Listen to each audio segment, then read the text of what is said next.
Hello, hello, hello. Welcome to Royal Sussex Live. Hello, happy Tuesday, one and all. Wow, October 4th. October 4th, it is Mo Shannon's birthday. That's right, today is Mo Shannon's birthday. 10-4, good buddy. That's what she always tells me. 10-4, 10-4, 10-4, good buddy. And it also happens to mark the day that Archetypes return. So I know we're all happy for that. Let me see here. I am excited. I only just completed listening to the archetype. Oh, wow. I tell you, I always feel like I have learned a lot, I recall a lot, and I want to know more. So when I say I've learned, I definitely have a chance to look at things in ways that I would have never considered. And when I say I recall, obviously, as they, I guess, revisit things that happened in the past, as they, you know, talk about very recent history, I'm just like, oh, yeah, I remember that. And of course, I want to dive a bit deeper. So there were certain things that they talked about, and I was just like, you know what? I'm going to have to do a little research on that. Just out of curiosity, I just want to know more. So I'm definitely going to, and of course, Anna May Wong. I I'm so curious about her life now. So curious about it. So that will be one of my projects this week. John Newbold, thank you so much. Thank you so much for the super sticker, a super chat. And thank you so much for watching Royal Sussex. Happy Tuesday to you. I have to keep looking at the calendar to believe that it's Tuesday already. But thank you so much for that. And thank you for watching Royal Sussex. I really appreciate it. Um, yeah, so I will at some point Mo Shannon is going to watch today's show. She don't always watch it real time, but she tries to watch it at some point, so she will definitely get your birthday greetings. All right. So, has everyone seen Archetypes, or I'm sorry, listened to Archetypes? I thought it was absolutely brilliant, and it made me question whether or not, and I'm just going to assume that I have fed into some of those stereotypes about Asians, mostly I would say as a child. Um, but yeah, as a child, I was raised at a time when we just had certain ideas about Asian people. And, like any kid, we had those jokes and stuff like that. And I do recall what a day it was to go to Chinatown because it seemed so otherworldly to me. It was like the only way that I knew of that I could really travel outside of what I was accustomed to. And I'm just like, oh, I want one of those. I want one. Everything was just so curious and so different. And as I got older, then I realized, okay, they probably don't like when you say that. They don't like when you do that. They don't, you know what I'm saying? Those are things that they don't like.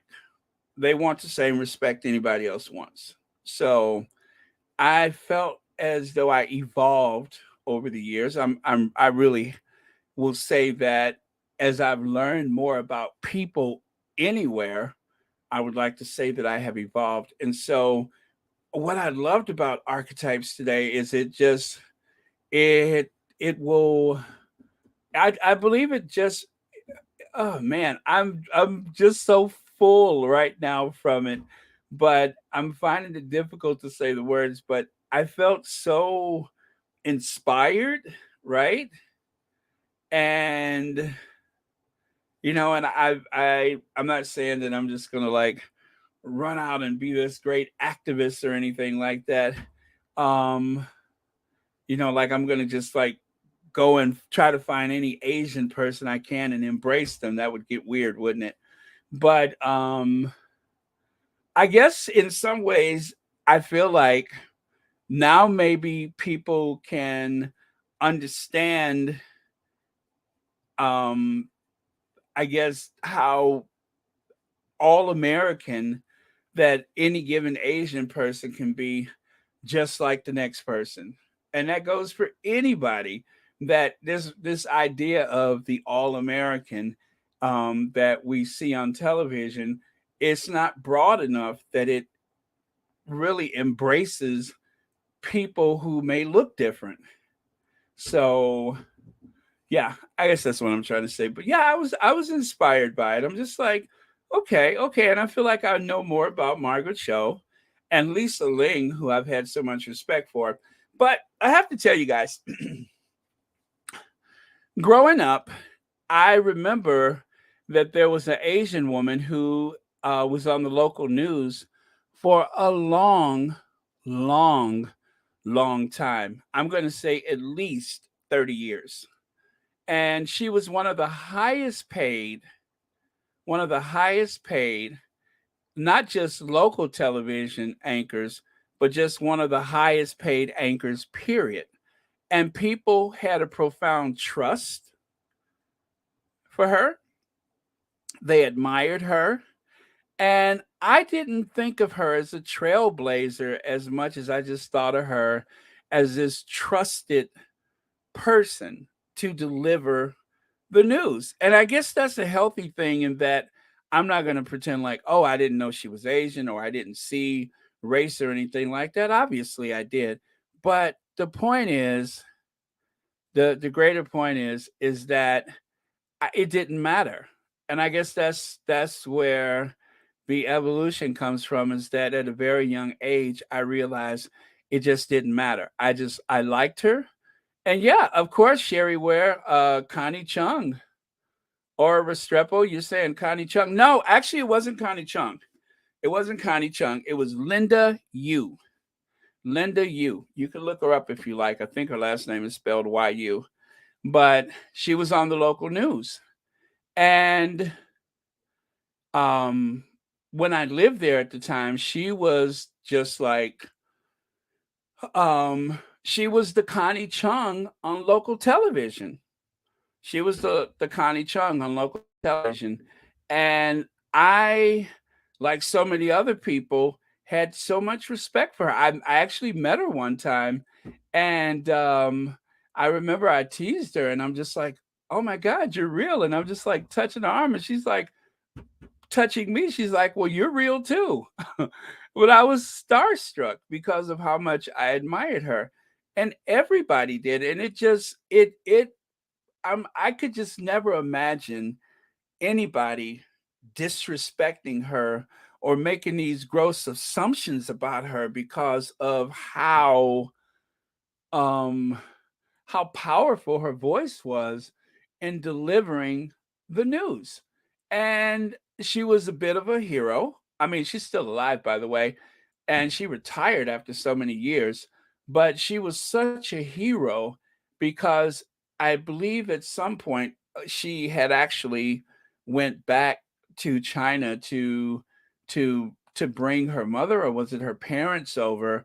And of course, this was at a time when the economy there was not so big, and they were, you know, I guess not, I guess they would, you say they were poor. And so she wanted her family here with her. But yeah, she was just, that was probably the, herself and Connie Chung. Those are just like two women who just happened to be Asian that I had so much respect for. And Connie Chung, I mean, she's just legendary. So, wow, it's amazing how when you walk away from Archetype, you just feel emotional because you've learned, you've been reassured.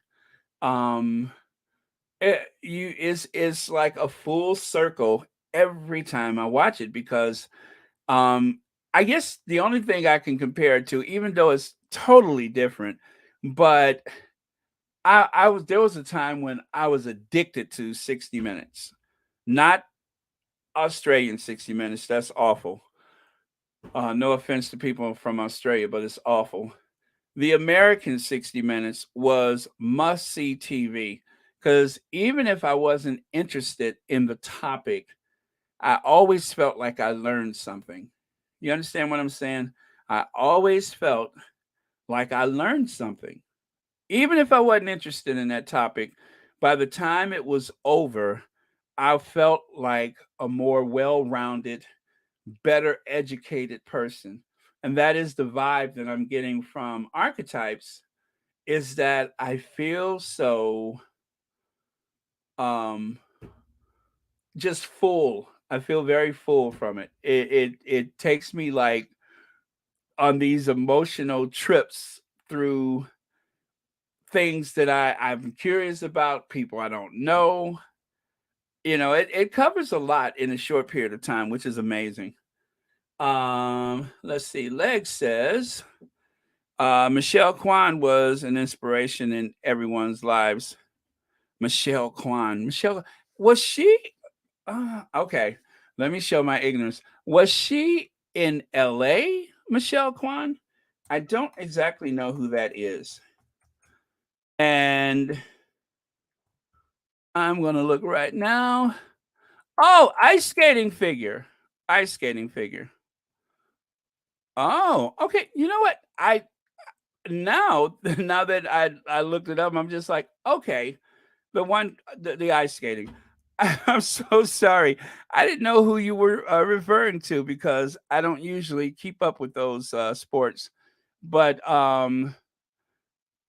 yeah, and that's a good thing. It really is a good thing that when a person can, and I hate to say it because it so sounds so condescending, but when you can transcend your race, God, I hate to say that, but it's true. When you can transcend your race, meaning, of course, that your accomplishments, people's admiration for you is so great that it doesn't matter that which may have singled you out all of a sudden becomes so invisible that it just doesn't matter. So um, that is amazing, and I love those. I'm always rooting for inclusivity. I'm always wanting that. And that's something that unfortunately a lot of royalists do not understand. They don't want to understand. They don't get how important it is to have representation. They just don't get it. They don't get it. How do they see diversity on a daily basis? I'll never know. Or is that important to them a lot? I mean, I'm sorry, at all. I don't know.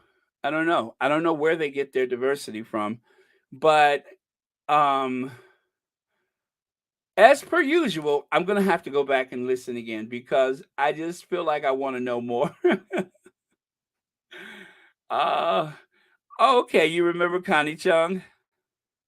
Yeah, Connie Chung was awesome and I just did not care. I just felt like she was sincere. I felt like she was trustworthy. And that was all that mattered to me. Legs, thank you so much for your super chat and thank you so much for watching Royal Sussex. Yeah, it just didn't matter to me. I didn't care. I just knew that I trusted her. Linda Barber says, just finished listening to it. It is magnanimous. Harry has got a gem.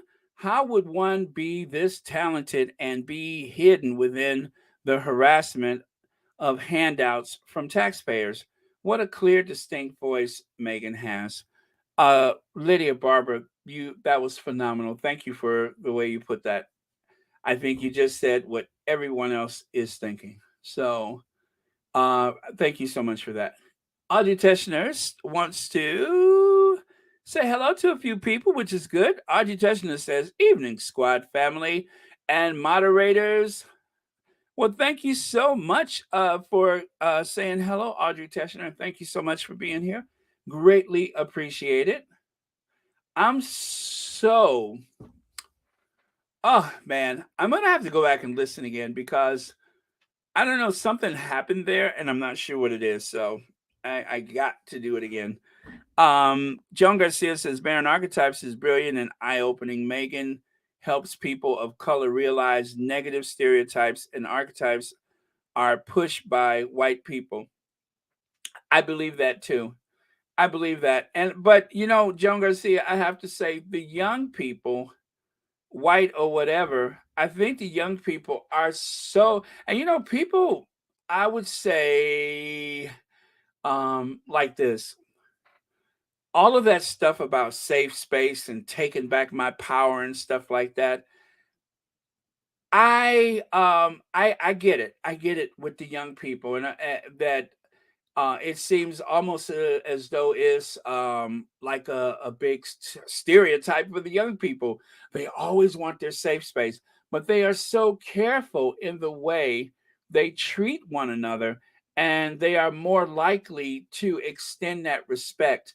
And that is why when you look at the so-called man or woman on the street in the UK and they put that microphone in front of them and they ask them about the Sussexes, notice how quick they are to say that Meghan has been bullied, harassed, treated unfairly by the press, the royal family is racist, that the institution is based on slavery and colonization.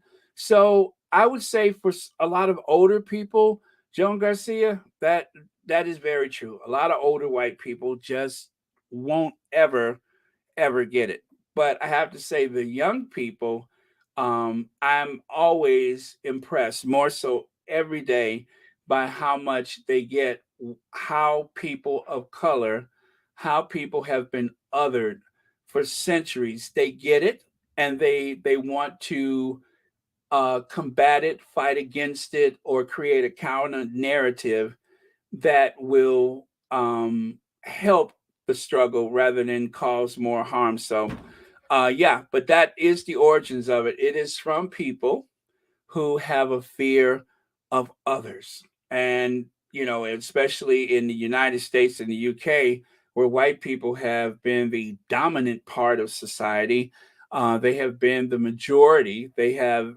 held all the wealth and power. Then, yeah, of course, those negative stereotypes are just and I think those stereotypes are projected uh throughout the generations as a way to hang on to that power, is to create fear of others. So yeah, thank you so much for your comment, Joan Garcia. I'm like, as you can see, I'm all excited and I'm I'm talking a mile a minute, but I'm very excited.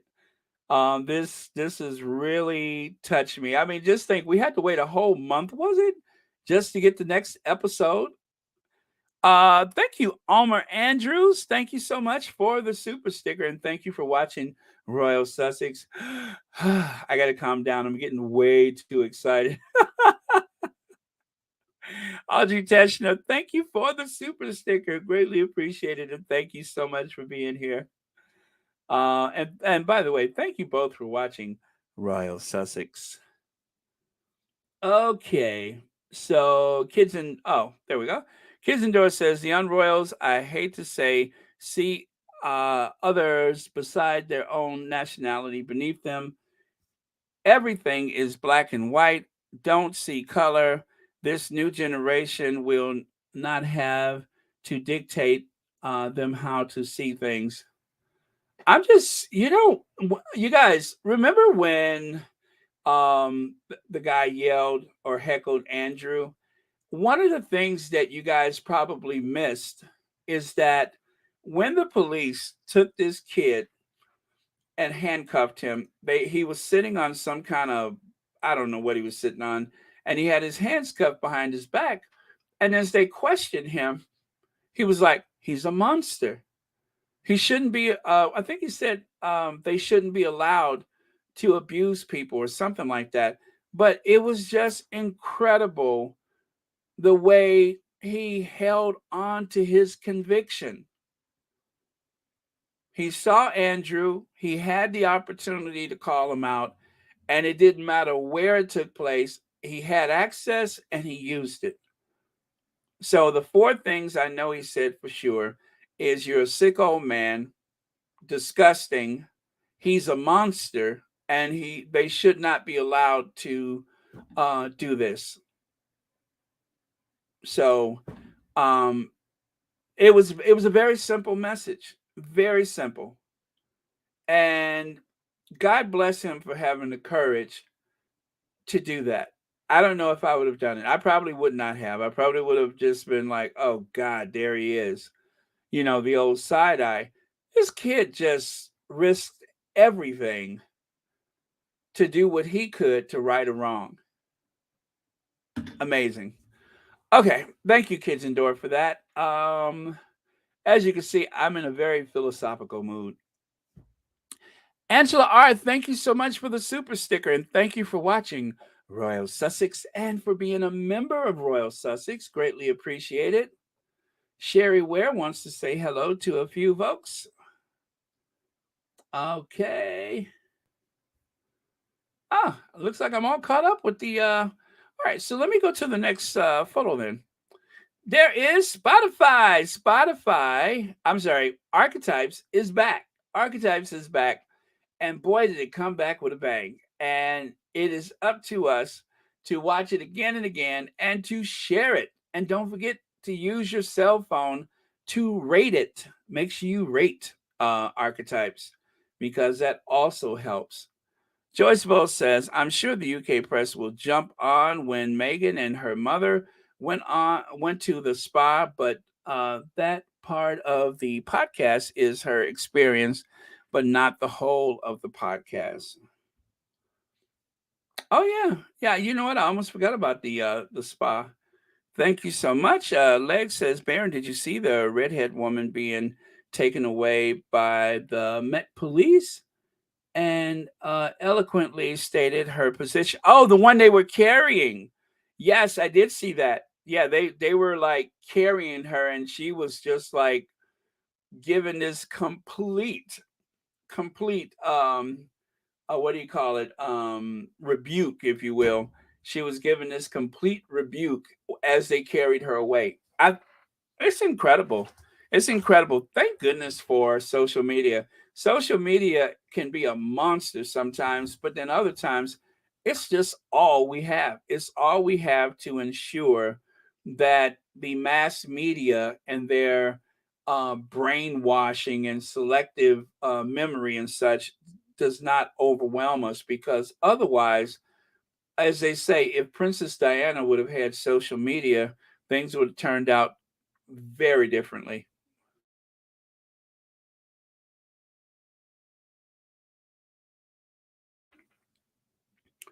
Okay, so thank you very much for that.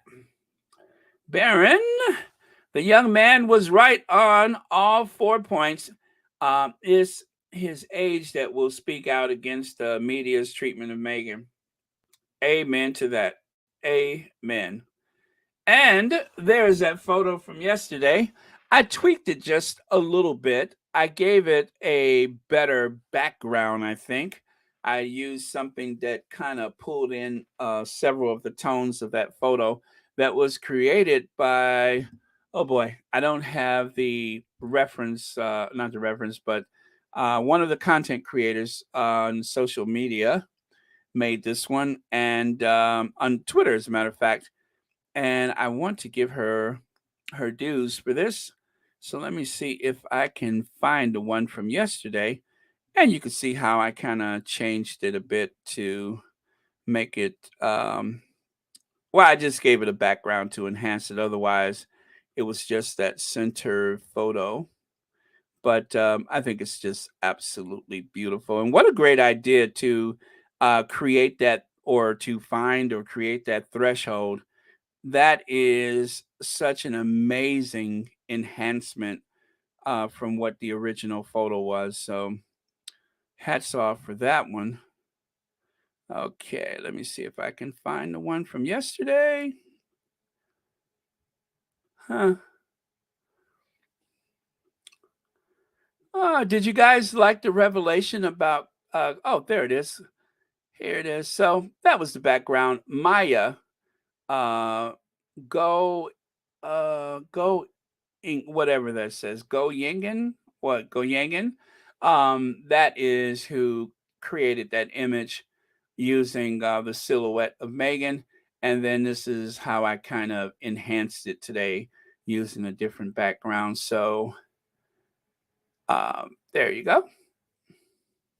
Love that. Love, love, love it. It is so classic. I mean, you could just imagine having something like that. I would love to have like the impact wall in one of the rooms here. Love that impact wall having that big life-size image, across the wall of the room. So when you walk inside, you could just, bam, there it is.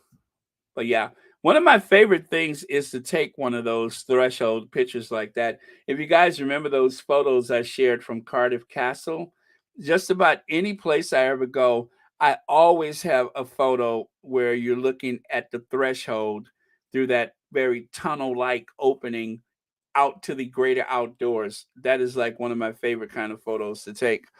I'm sure there's a name for it, but I don't know what the name is. I just do it. But yeah, that's why I'm so like drawn to that photo is because I love the way it just is amazing. Very, very clever. Very clever, Maya, if you're watching, which I doubt if she is, but if you are watching, super, super clever. Okay. So there we are. Archetypes, Margaret Show. So please tell me, you guys, what did you think of Margaret Show?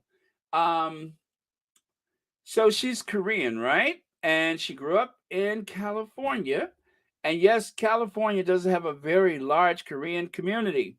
Um, and of course, as African Americans, if you have ever gone to a beauty supply, then you know that there is an excellent chance that your local beauty supply, wherever you are in the country, may have Korean owners.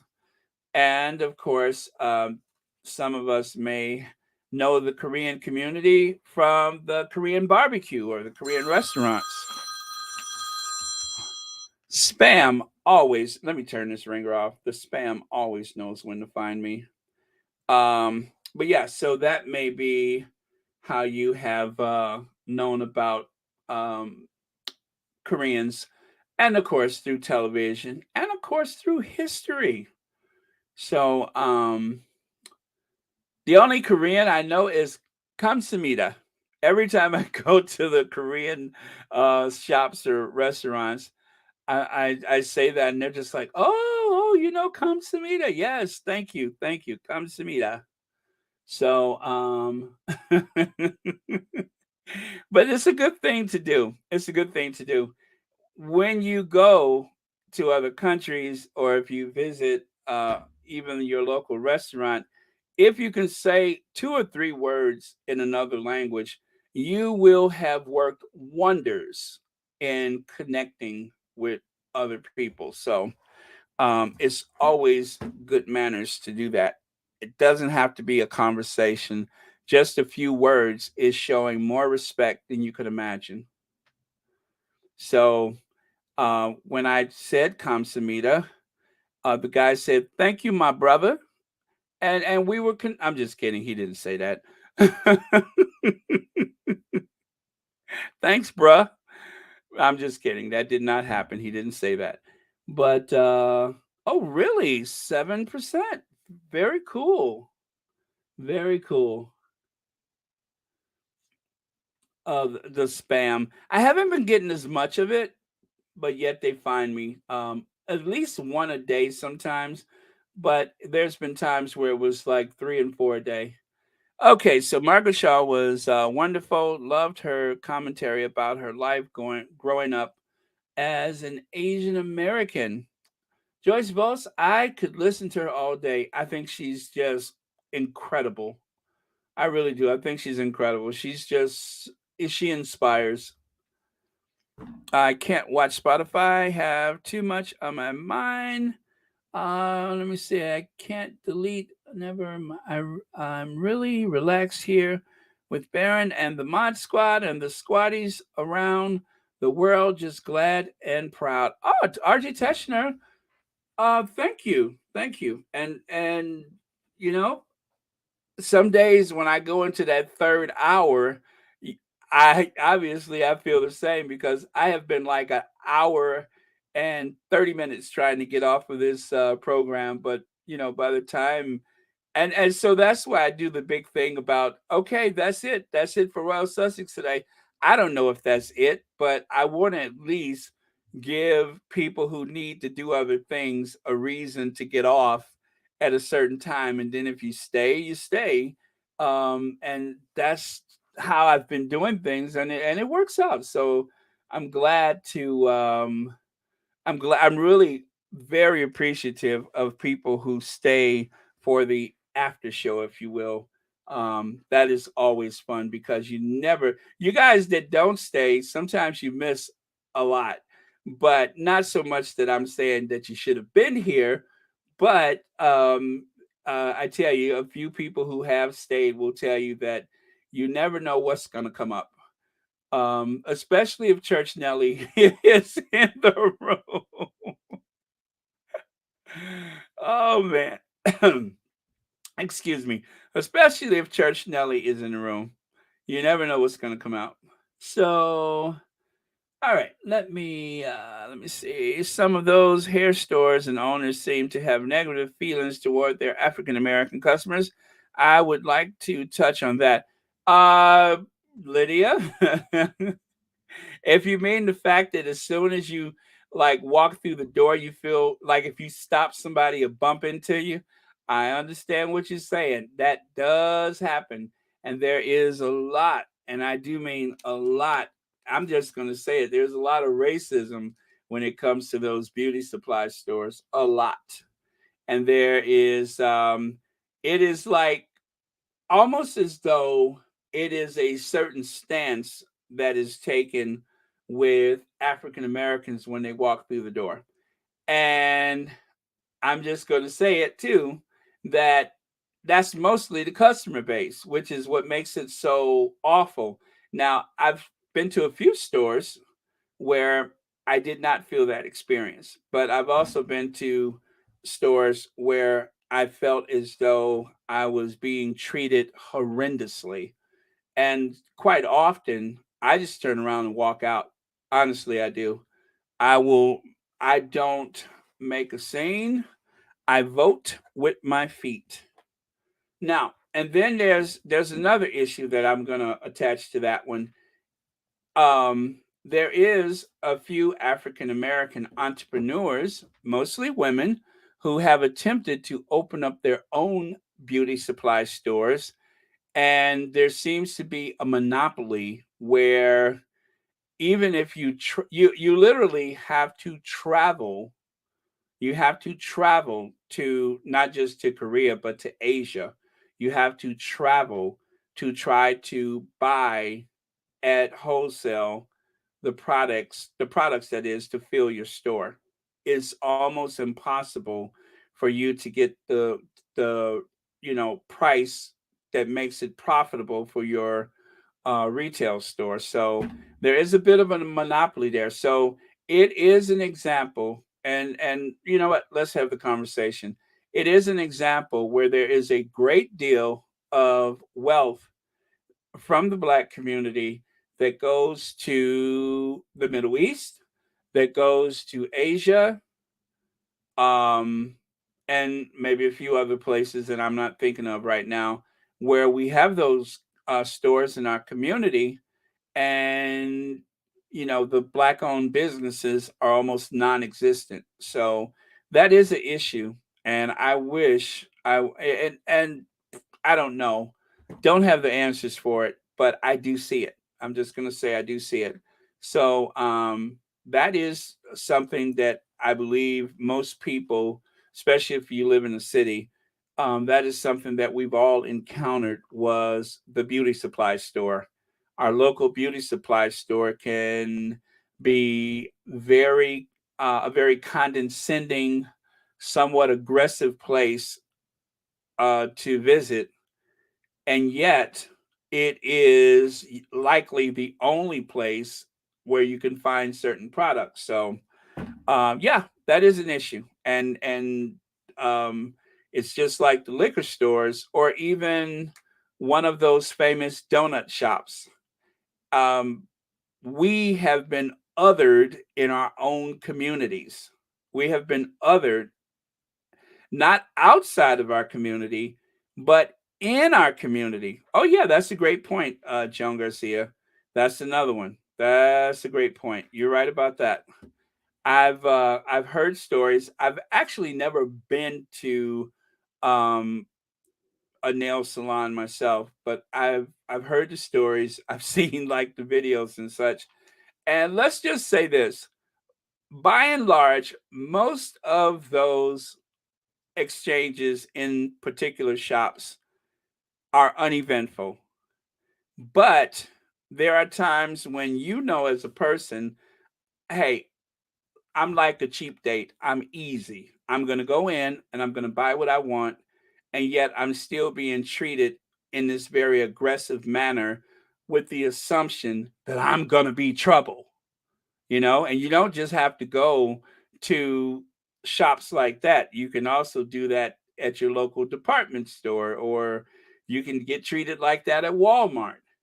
But the Walmarts sometimes are not in our communities.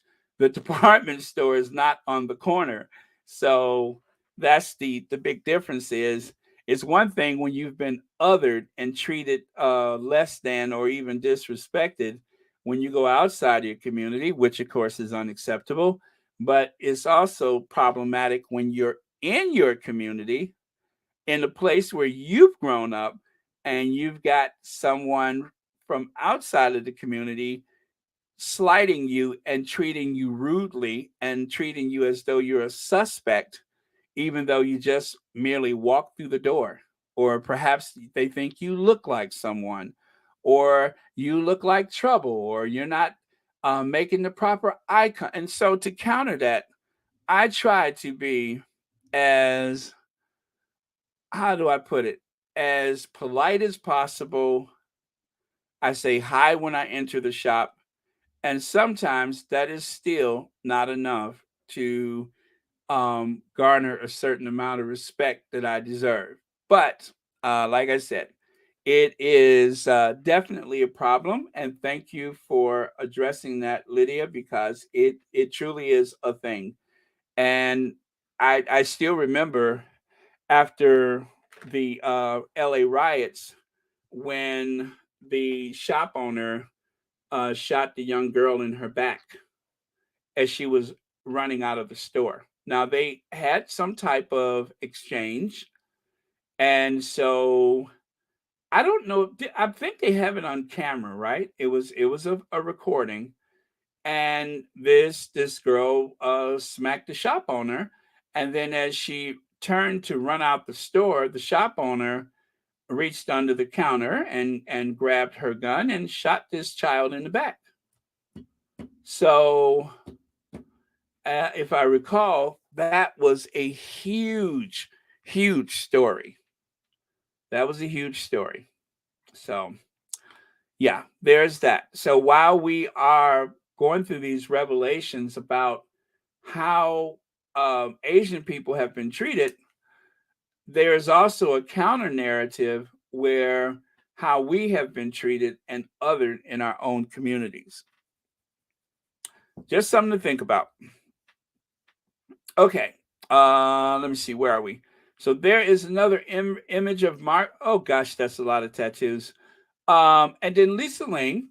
We all recall Lisa Ling from The View, and also she's done a lot of special correspondence work.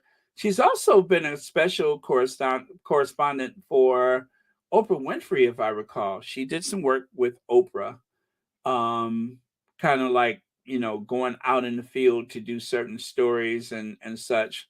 So she has been working, um, you know, almost constantly, as far as I know, since she first stepped onto the scene. And she has a great deal of integrity. I feel like she has a lot to offer, and I'm glad she's doing the work that she's doing. Okay. Uh well, I mean, it is a thing. It is a thing, and while we are having these conversations, it is worth mentioning. It is definitely worth mentioning. Let me see. No bear in the shop owner shot her. Oh, I thought she shot her in the back. Okay. That was defending that she would. Oh, I remember that. I remember that. Okay, I thought she was shot in the back. Okay. Okay. All right. Maybe I got that part of it wrong, because I thought I had saw the video, but I'm not sure. Let me see. Went back 2 weeks later with a friend. The alarm went off, and as I came in, and I was treated a. Yeah. Oh gosh, that's awful, April. That is awful. How did you resolve that? How did you resolve that? I am curious. Oh, this is what I was looking for. Lisa Ling is a well-known correspondent. While doing a story, I believe in South or North Korea, oh, yes, yes, Joyce Voss. I think I remember that. I think I remember that. She was doing a story and was taken hostage for a while, or arrested. Let's say arrested, perhaps. But yeah, I remember that as well. See, I told you, a lot of stuff is surging back all of a sudden.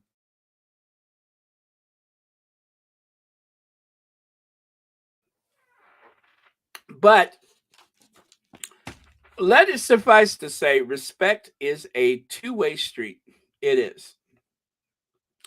Okay, Baron, you are correct. When in the store, if I am being followed, I take my money elsewhere, as you indicated. We know we now have Black entrepreneurs that cater to our type of hair and products. Yeah. And Dora's hair, what is it, Hetherington? Um, I've seen like some reports about those entrepreneurs.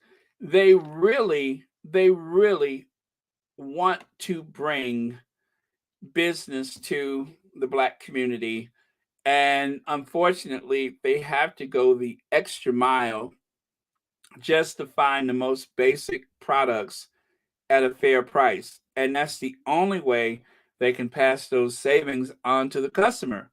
And I saw this one lady in particular. She actually she was trying to buy the hair extensions that people wanted, and she wanted to be able to sell them from her shop with the same price point that the other shops were buying hair.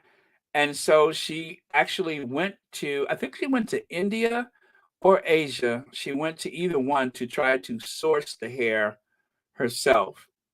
And she ran into a bunch of obstacles along the way. So, but yeah, whenever you can, try to make sure that you support those businesses, because at some point when you need one, whether it's someone from another country or whether it's yourself, someone like yourself, that business may not always be there when you need it, especially now that everybody orders online. So that is very important. Thank you for your comment.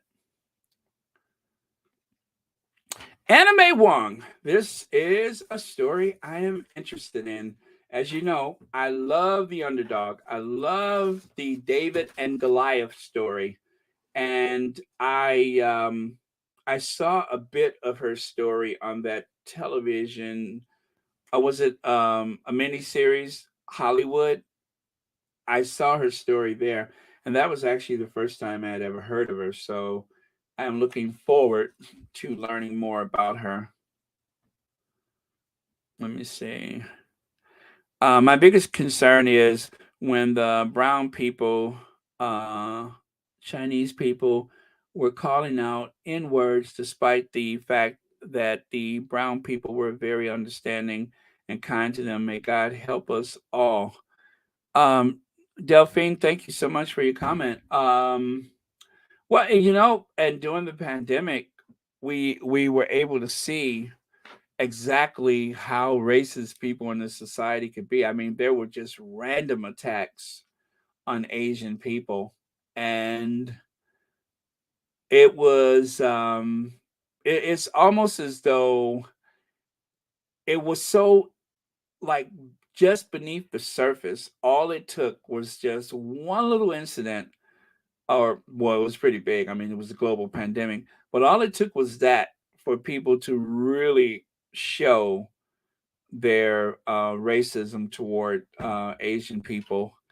And in some respects, I'm just like, I think of some of those, like, times when I've been followed around a shop or whatever, and I'm just like, I wonder how they're getting along now. Just I'm just saying, that's what I was thinking. I'm like, uh-huh, now you know what it feels like. And I hate to be that person, but sometimes I very much feel that way when I find out that, someone else has been disrespected and marginalized. I'm just like, uh-huh, now you know what it feels like. So can't help it. That's just the way I felt about it. But anyway, thank you so much for your comment. All right, so there you have May Wong and various photos. Now, apparently, she started in the silent movies, and they had this hypersexualization of her character as this dark, mysterious, menacing person who could cast a spell upon you. Well, isn't that kind of how they were treating Meghan? This temptress, this mysterious person, this other, who was casting a spell on the white prince and ripping him away from everything that he's ever known, as if he wasn't trying to get the hell out of there his entire life. But that is the way they portrayed the Duchess of Sussex, as though she was this sorceress and this provocateur who only came here to make trouble, and someone who probably hates white people and all that kind of stuff. She wants to threaten our way of life. And so she was never fully embraced. And so I believe there are lessons to be learned. Um, the When a person is othered, I mean, they go all out. When they other a person, it is just so over the top when a person is being othered. Leg says during Black Lives Matter, various Asian groups mobilized with Black Lives Matter protesters. As we say, the young are the future and their experiences aren't the same. Legs, I appreciate you saying that. Thank you so much. Yes, you are right.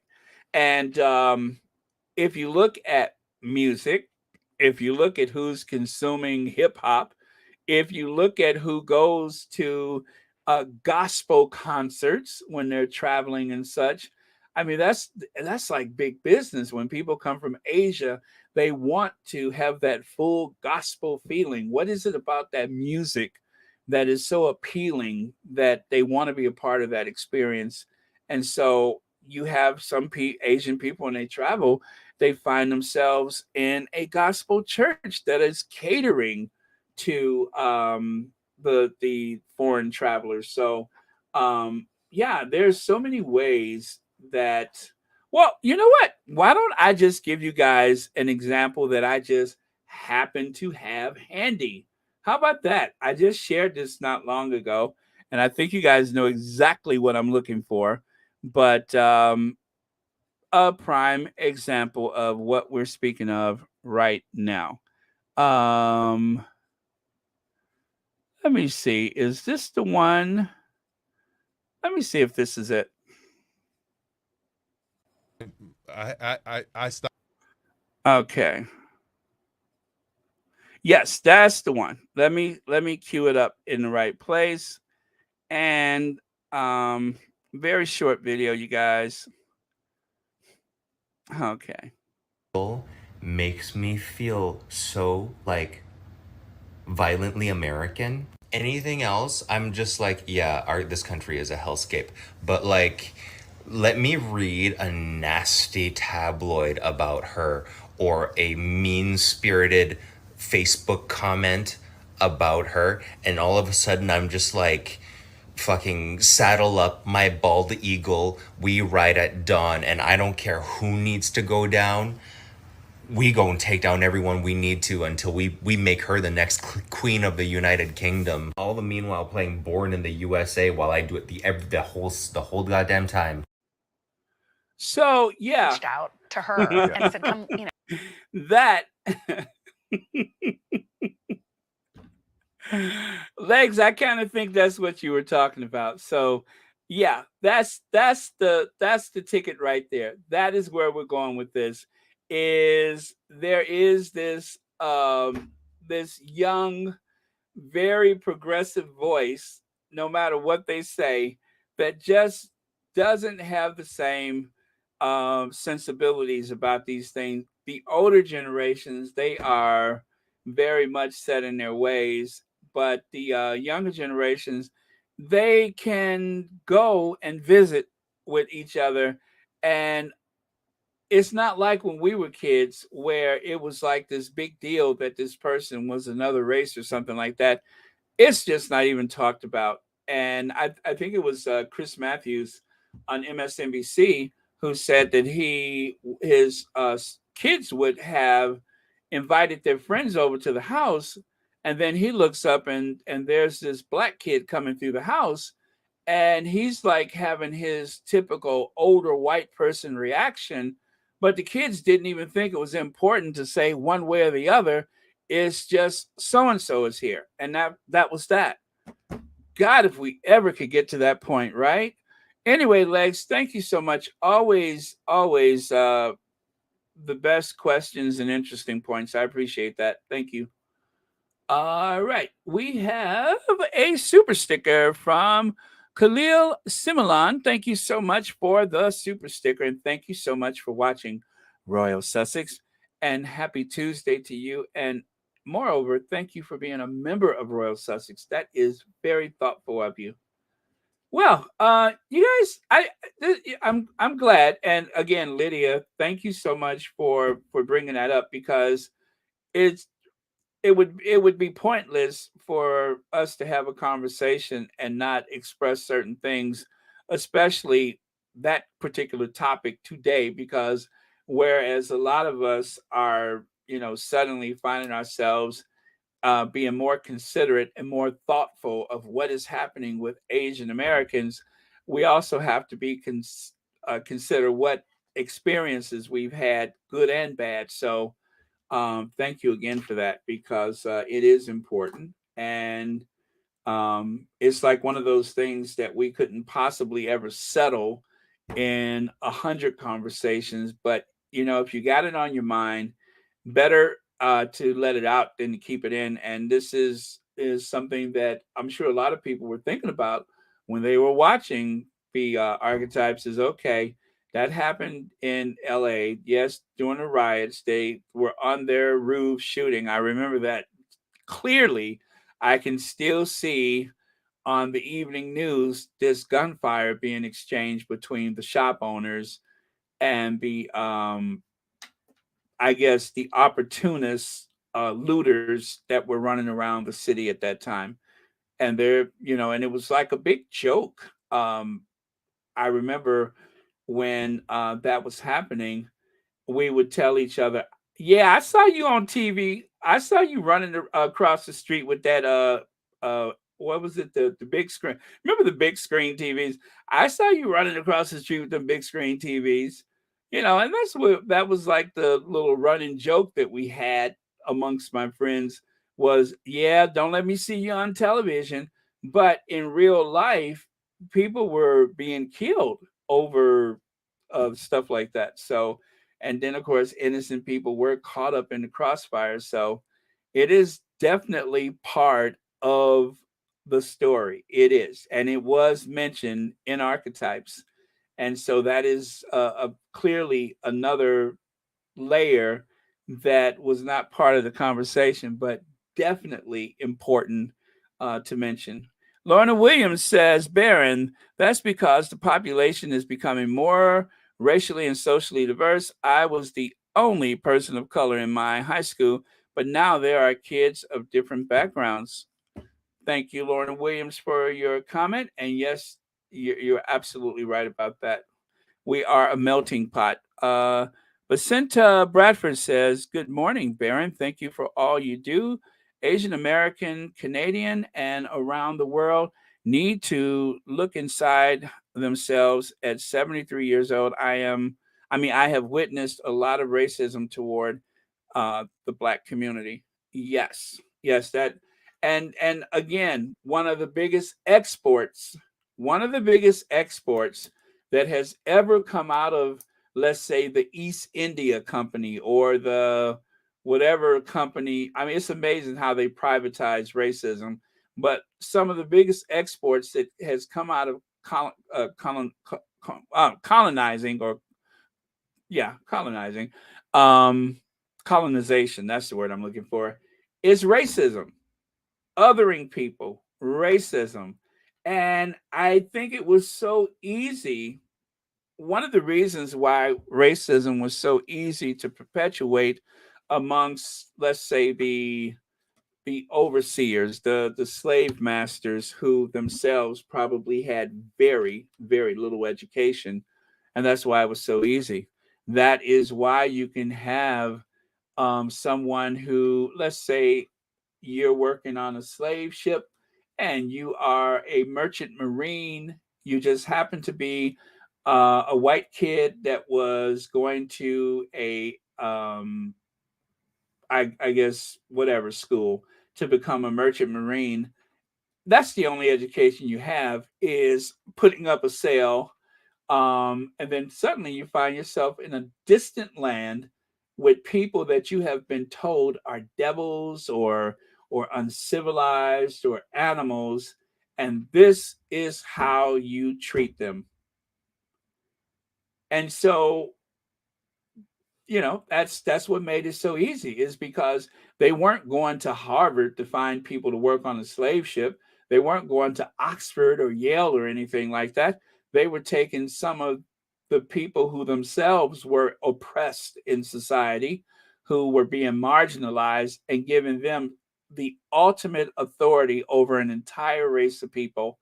And of course, Asians themselves, the Opium Wars, as I think they called them, where the British Empire enslaved Chinese people using opium. I mean, they literally used opium to enslave an entire nation of people.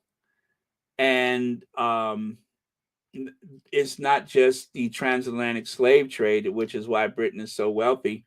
The port of Hong Kong was a way to extrapolate wealth out of Asia. And it's a lot to atone for.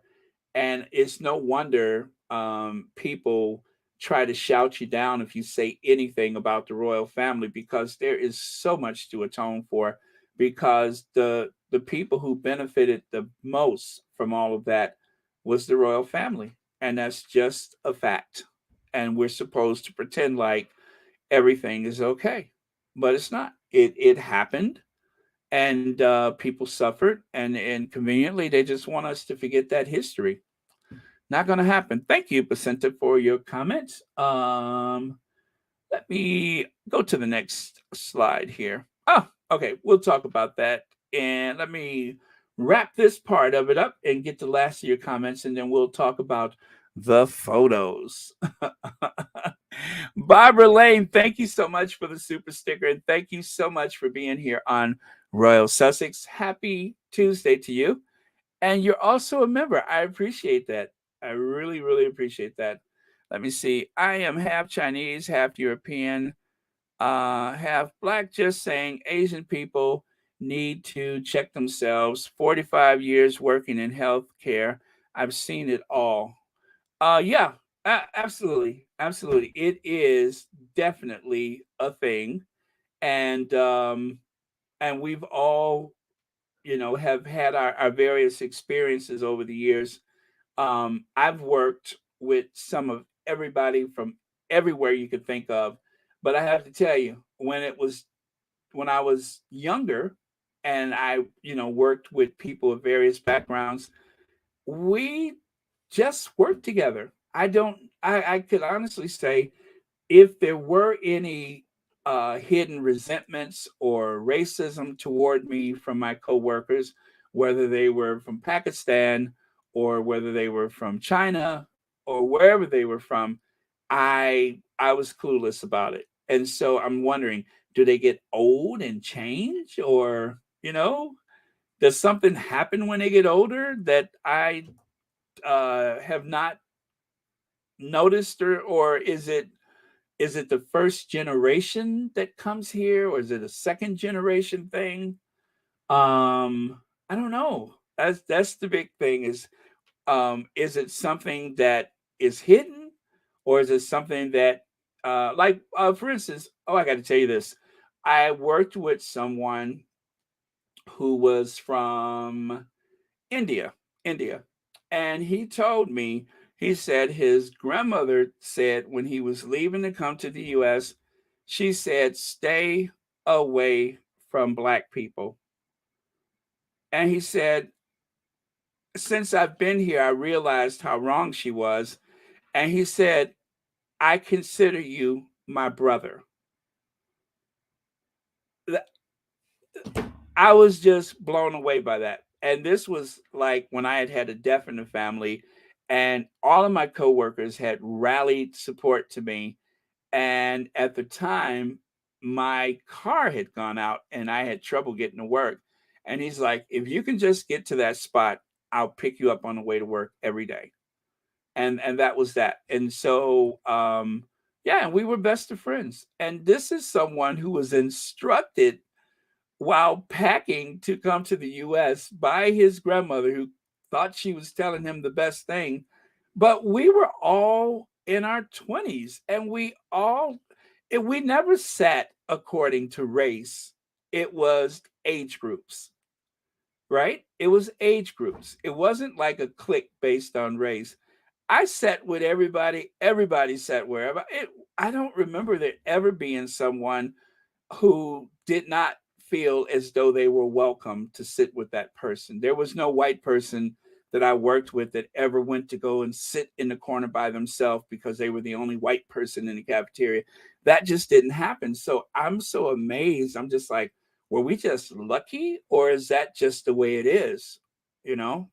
And that was back in, oh, what was that? The late 80s, early 90s? Yeah, I'm wondering, were we just lucky, or is that just the way it is?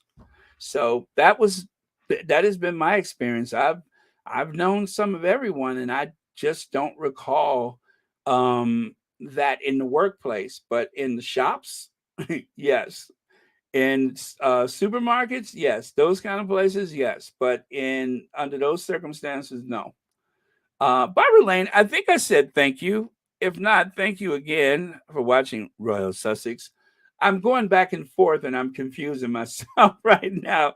But again, thank you. I think I did say thank you. Black Queen, you say, understand what Meghan's podcast is saying. We should all look at each other like human beings and not as a color. However, it is a challenge when Black people always have to be the ones compromising. Black Queen, amen to that. We are always the ones who are supposed to understand. It seems like it is incumbent upon us to understand, to forgive, and we are very forgiving people.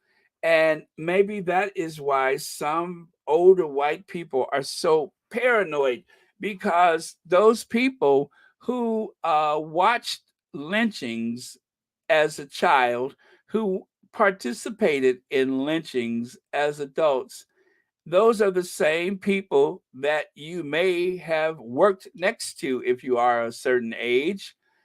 Those are the same people that may wait on you at a restaurant, or who may walk into the post office where you work or whatever. Those are the very same people. They melted away into the greater society, and you don't know one from the other because the idea that there would be any punishment was unheard of, especially back in those days, was unheard of. So, yeah, you make a good point, but thank you so much for that. We are always destined to forgive. It is incumbent upon us to forgive. People always expect us to, like we're supposed to just be glad that we're allowed in that space. And isn't that how they treated Meghan? Well, no matter how you're being treated, you ought to just be glad that we let you in here. You better be glad that you were given a servant's quarters to live in.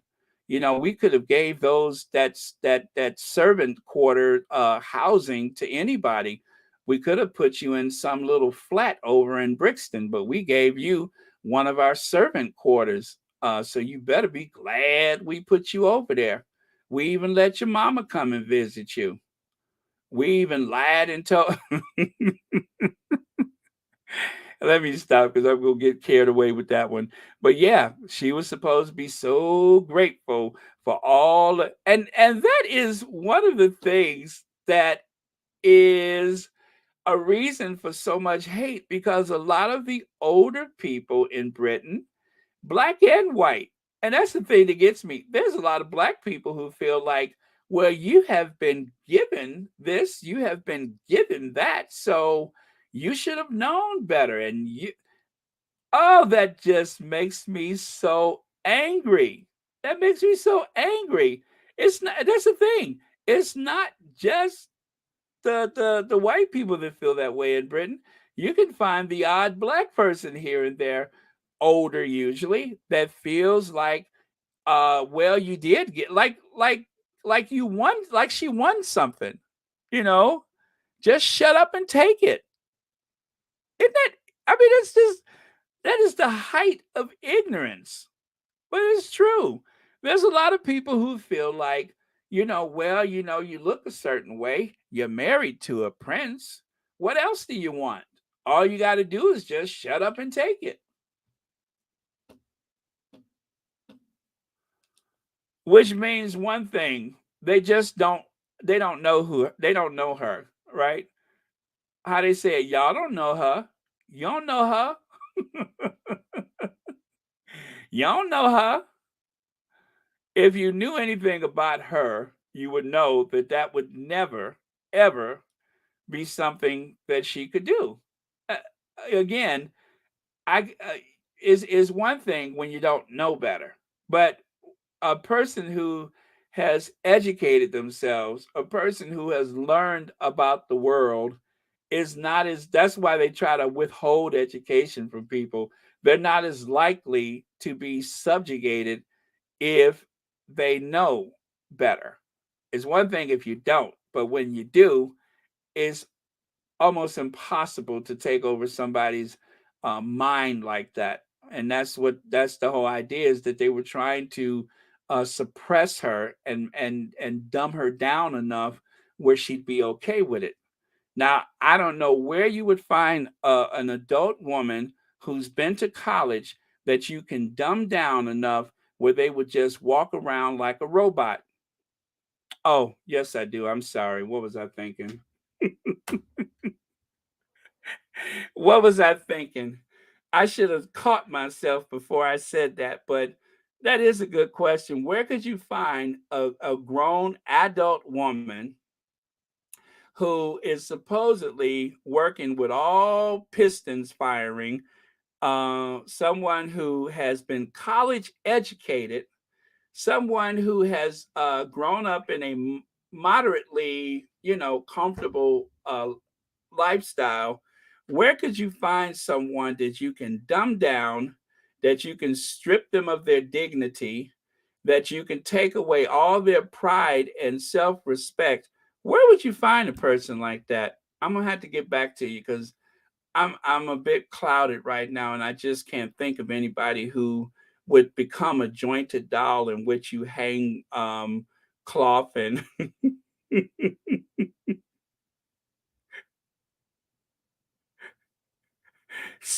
someone who would who would discard any type of personality and just become somewhat of a robot. I don't know where you find that person. Um, oh yeah, somebody will find them for you. That's how that happens. They will give you that person. Yeah. Okay, so let me get back to your comments. Did I go there? Elaine Parker, I hope I said no. Elaine Parker, thank you so much for the super sticker. And thank you so much for watching Royal Sussex. And thank you for being a member. Thank you very much. Okay. Beverly Hardy says, wishful Tuesday, Baron. Oh, thank you very much. Oh, and you want to say hi to a few other people? Thank you. Lorna Williams says, part of the problem is media. They treat black people like gangsters on TV while they promote the white blonde female. You never see pictures of lost black females, but if you are white and blonde, yeah, it seems as though they move heaven and earth. If like for Gabby Patino. Gabby Patino. And and I'm glad that they did that. But where I have the problem is when there is equally a compelling story about a young woman of color, and in particular a black woman at that. It seems like there's just no room on the 6 o'clock news to talk about it. Well, she probably ran away. That's what they say. She probably ran away. But she's valedictorian, a straight A student, and she's looking forward to her mother's birthday Tuesday. Nah, she ran away. Oh, okay. But you see, she just bought a whole new wardrobe. She got accepted to all of these colleges and universities. Nah, she ran away. Whatever they say, it looks like a runaway to me. Oh, she hasn't used her phone and she ran away. Didn't you hear me? She ran away. She doesn't want to be found. That is how they treat black women when they're missing, especially if it's a teenager or something like that. Nah, she ran away. Oh, okay. That's just like when they find someone hanging from a tree somewhere. They kill themselves. Well, what about all of those bruises and stuff? Oh, they probably fell down a flight of stairs before they decided to do it. Well, he just bought himself a new car. That's how they do. And I don't I don't mean to say it like that, but it's true. I'm telling the truth. That's how they do it. I don't care how much evidence there is to the counter.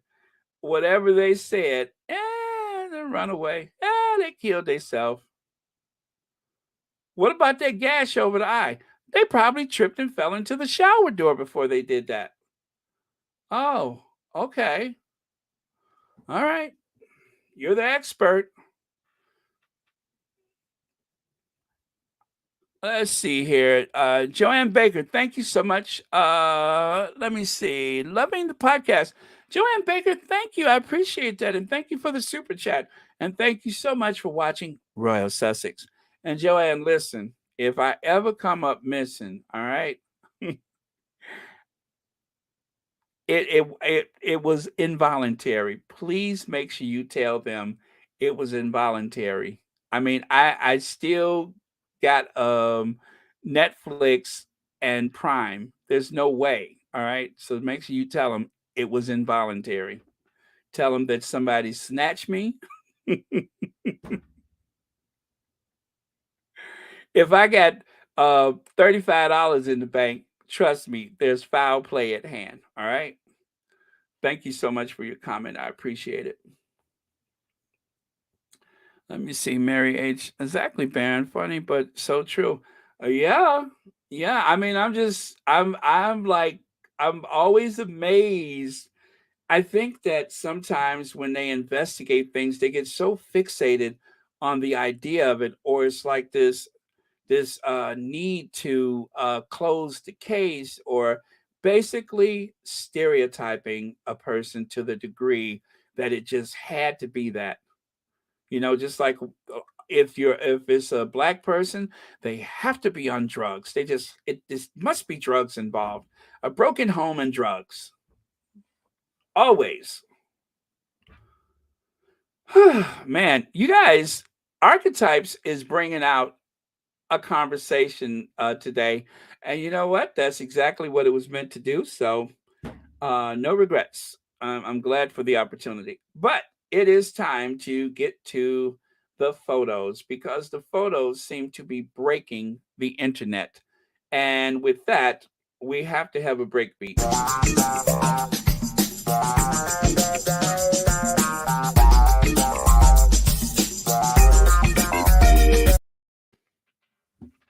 Okay. And so, as I said, the photo. Now, Beth on Twitter, I made it real small because I didn't want to take away from her work. But Beth on Twitter, I believe she's the one who put this together. I love it. Isn't that beautiful? Absolutely. The Sussexes. The Sussexes.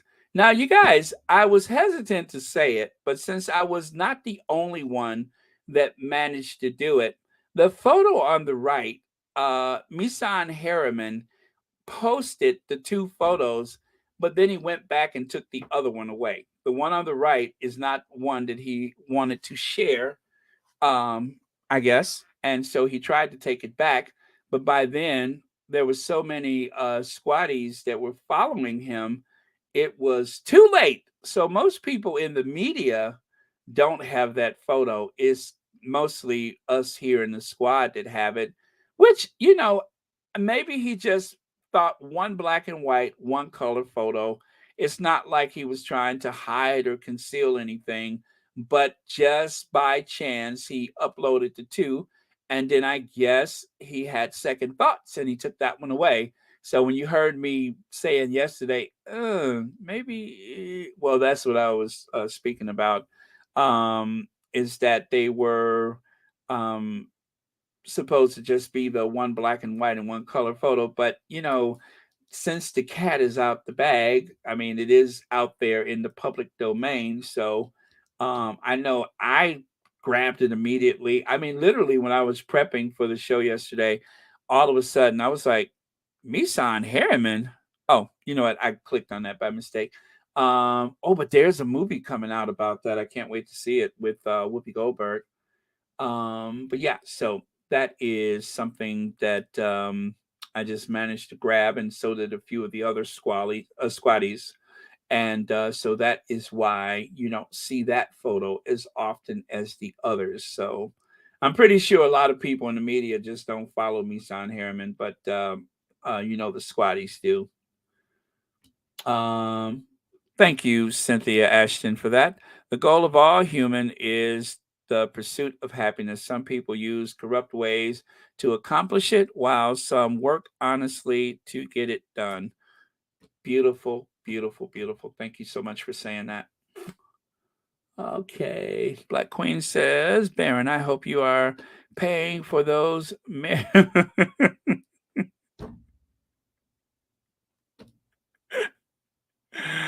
I have no idea what you're talking about. Actually, you know what?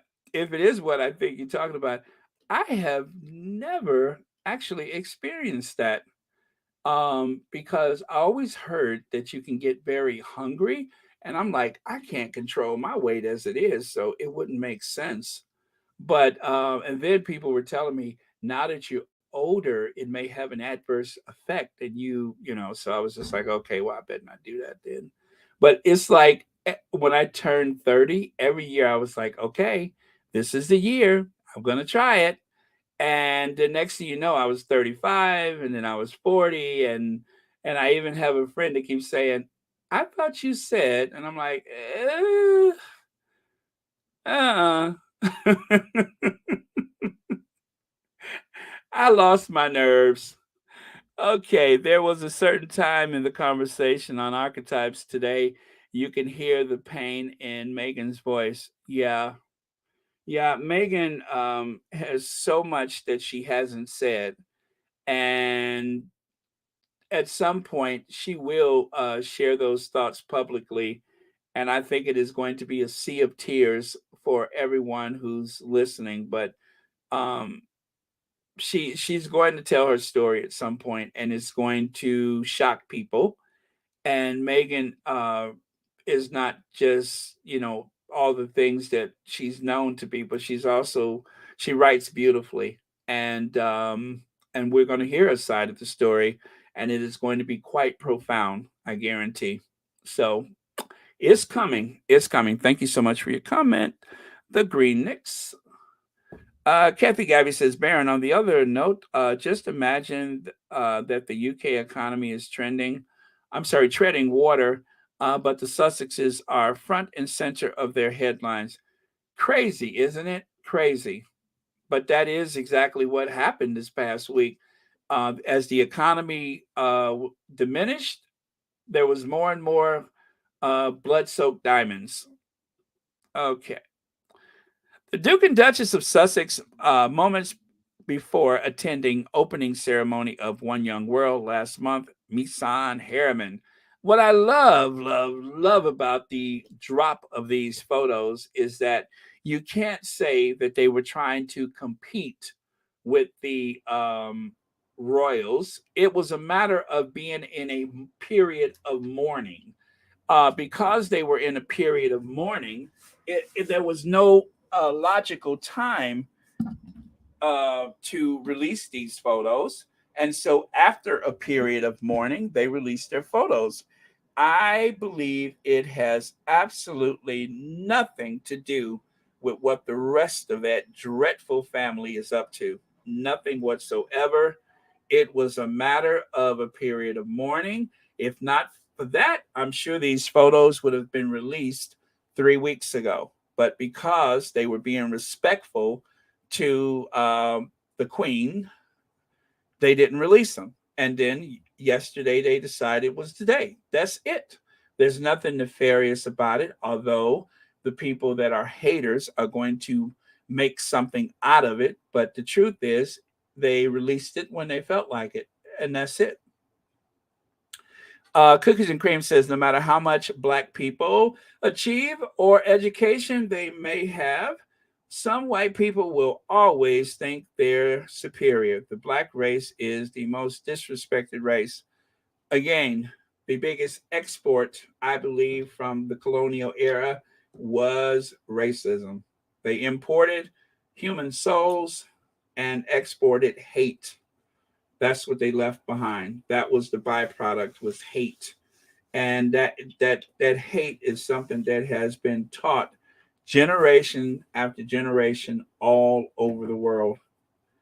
And that's why it comes so natural to people, because just like we have the lingering effect of that era of hate and human bondage, the hatred itself lingers in the hearts of so many societies, and some of them are just not aware of its history, and some of them just don't care. They just, that's just their core belief, is whatever they've been told. Just like the kid told me, or kid, I mean at this time we were both kids, but like he told me, his grandma told him, stay away from Black people. And when he worked with a predominantly Black group of people, he was wondering what the fuss was about. He didn't get it. He didn't get it. And so he was able to see firsthand, fortunately, he was able to reason that his grandma had it wrong. God's Child has a super chat. I hate the evil reputation our UK media and racists in the royal family have given UK. Working, living as a woman of color is peaceful. UK issue institutionalized racism. God's Child, I hate that too, because having been to the UK and having experienced the people firsthand, um, walk into a shop and someone says, "Sir, are you okay?" Or how is it? How do they greet you? Whenever, whatever they mean with the customer, "Are you okay?" And I was just like, "Sir, I thought that was beautiful." I felt a level of respect. You know, is in American shops, it's like hello or hi, but sir, to be greeted with sir, I felt like Sidney Poitier. And so, whereas I did have that one incident where I thought, you know, race could have been at play, basically people were quite respectful, and dare I say, there were quite a few that were just downright very kind. And so to see this portrayed through the media is heartbreaking because it really does ruin it for other people. For people who have said, "Oh, I want to go to Piccadilly Circus. I want to take a picture in front of Buckingham Palace." Unfortunately, that has been taken away from like a whole generation of people who otherwise have dreamed of going to the United Kingdom because of the media. But yes, thank you, God's child. There is a difference, and there is a Black community here, there, and everywhere around the UK where you can actually, you know, see certain things, but yet you can also learn how these expat communities or these first and second, third generation communities, you can visit their restaurants, you can see how they live, and so on. Make friends. So there is an alternative. So thank you for saying that, God's child, because that is very, very important. And I'm going to say the same for Australia, even though the media has created this air of negativity, they don't speak for everyone. All right. Okay. I see there's a bunch of comments. So I'm just going to go all the way to the very last. Mary H says, I came to terms a long time ago not to give a D. Damn. What other races think about me or my people because I love myself and my people so much it doesn't matter. Thank you, Mary H. Very healthy perspective. Okay. All right. So that was, oh, wait a minute. All right. Yeah. So anyway, I guess we're done with the photos, but not exactly. So take a look at this. The Daily Fail. Who is the most prominent on the page, the front page of the Daily Fail? Anything you can do. And of course, for you youngins, anything you can do, I can do better. Anything you can do, I can do better than you. No, I can't. Yes, I can. No, you can't. Yes. Anyway, that was the song. Anything you can do, I can do better. So that is the play right there. Harry and Meghan released their own official portraits. Well, Harry and Meghan, that they do that every September. Everybody knows September is Sussex rollout. They always have a fall rollout every September. They have been doing this for the past, what, 3, 4 years? And so, yet another fall rollout of the Sussexes. That is when they rise, is the fall. And so, again, there they go with their fall photo, which just happened to come along after the Queen died, which just happened to come along after the rest of the family took their photos. It has nothing to do with the British royal family. Get over yourselves. It has nothing to do with that. And then again, on the next paper there, you can see PM stick with US and we will reward your trust. All right. But this is supposed to be a big day for Charles, isn't it? Charles is not prominent in that one. Either photo or either magazine rather, Charles is like an afterthought. Who cares about him? I thought that was breathtaking.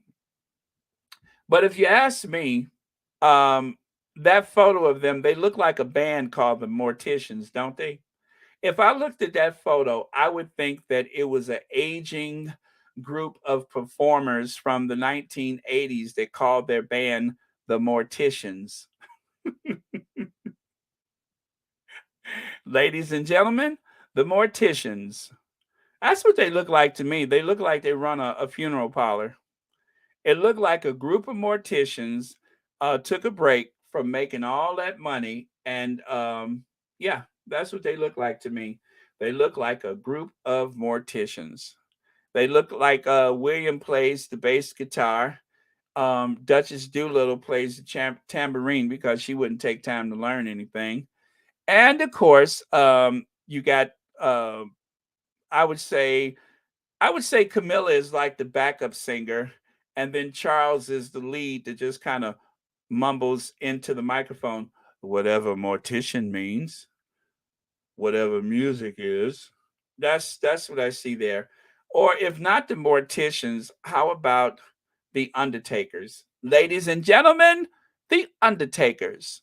That's what they look like. They look like a family of morticians.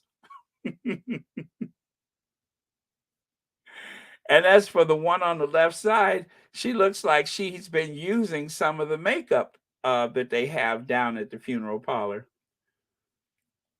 Pathetic. British royal family is trying to use Harry and Meghan to make them pop. Right? Right? Exactly. They are doing this comparison so that they can make people notice something that they haven't seen yet, and that is those photos. I suppose they thought that this picture of the undertakers or the morticians, whatever they are, I guess they assumed that these were going to go viral, but it didn't. Nobody noticed. Nobody cared.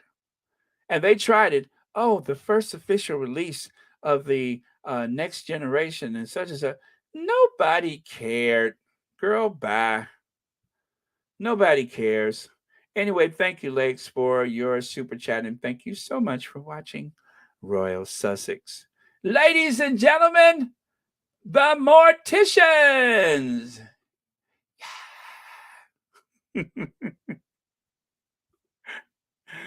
Oh, man.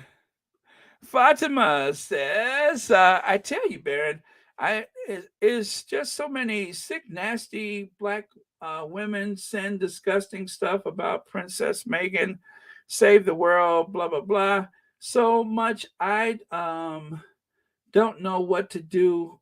By the way, I stopped, what is that? I stopped does the, I kind of lost the end of that right there. I don't know if the autocorrect, but anyway, thank you so much for your comment.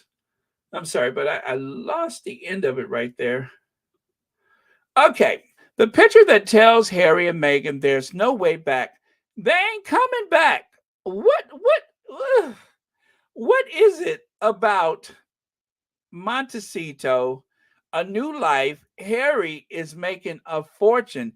Even if you just took what he made from Better Up, even if you just took that as part of his financial portfolio, not to mention the Netflix and the Spotify and whatever they're thinking about, oh, but they haven't produced much. I don't care long as the check cleared. Long as the check cleared, who cares? Whatever they say or do, as long as that check cleared, I don't care. Is the check good? Good. Baron, you make me laugh all the time. Morticians, love your podcast. Thank you, Maureen Young.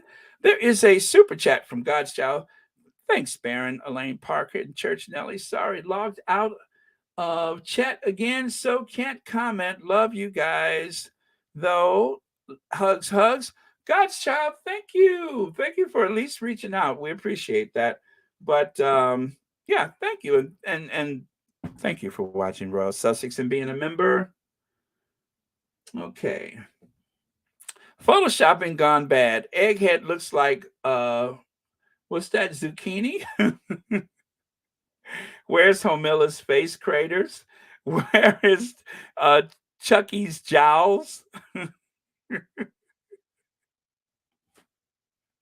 They could make Katie more pale, frail, and stale.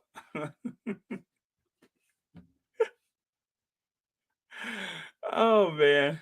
Well, it is true. They have touched that photo. Not a little bit, but a lot. I told you Camilla looked like she'd been in some of that makeup from the Morticians. All right. Get a grip. anything you could do. Well, let me see. Did I put this twice? Yes, I did. Never mind. Okay.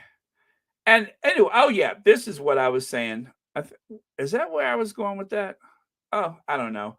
But anyway, to show you how hungry, the media is for all things Harry and Meghan, this photo from One Young World, just like the one that Mishan Harriman just released, this photo went viral in comparison to the mortician photo.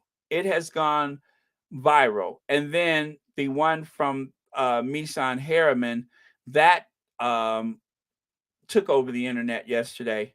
But this one went viral first.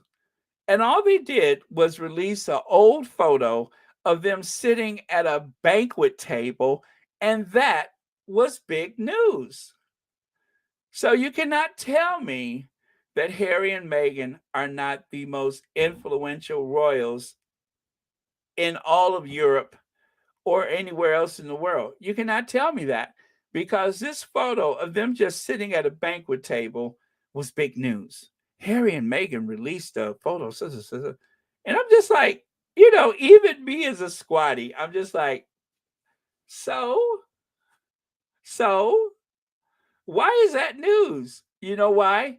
Because they are influential. That's why it's big news, because anything they do is big news. And yes, anything they do it better. And that is why you all make news out of a simple photo of a couple sitting at a banquet table. Could you imagine that? There's just a couple sitting at a banquet table, not even leading the conversation, and that was big news. What? Harry and Meghan is sitting at a banquet table 3 weeks ago. Put that on the front page. Oh, you just couldn't make up stuff like that, but it's true. Harry and Meghan at a banquet table. News at 9. Now, at 10 o'clock news, Harry and Meghan was seen sitting at a banquet table. This breaking story, Harry and Meghan sitting at a banquet table. What? Really? Yeah. Okay, stop the presses. We got to make sure we get that out before 6 p.m.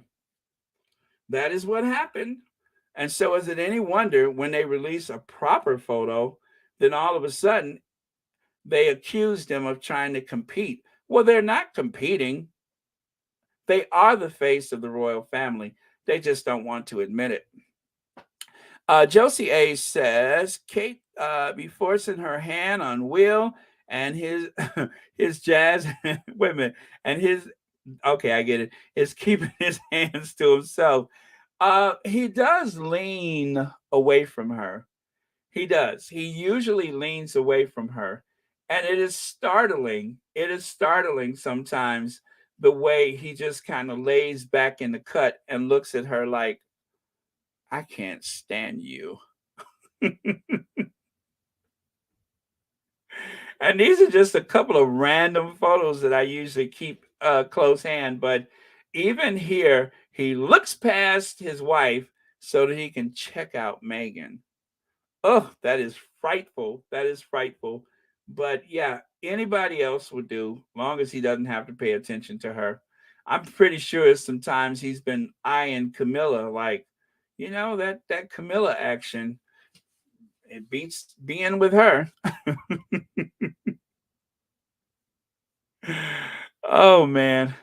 Okay, thank you so much, Josie, for the super chat. And thank you so much for watching Royal Sussex. All right, and then there you have the 3 photos side by side by side. That happened yesterday, and everybody's talking about it. It is like every news outlet is featuring the photos. Now, some of them, they kind of flirt with the idea that the photos are available. They will show an old photo because they want you to click onto their accounts so that you can see the new photo. Duke of Sussex looks miserable, according to official royal biographer, who claims the royals are happiest when they live a life of duty. All I can say is, what in the frappuccino have you been smoking? What have you been smoking that you think that they are happier when they are doing duty? When they are happier, when they are happiest, should I say, when they are happiest is, let's see, the Cambridges, now the Waleses, they're always happier when they are on vacation, preferably without each other. Um, Charles is happy when he goes to places he wasn't invited to go, like the COP27. Camilla is happy when she can just stay home and put her feet up because she don't like to do nothing either. That's when they're happiest.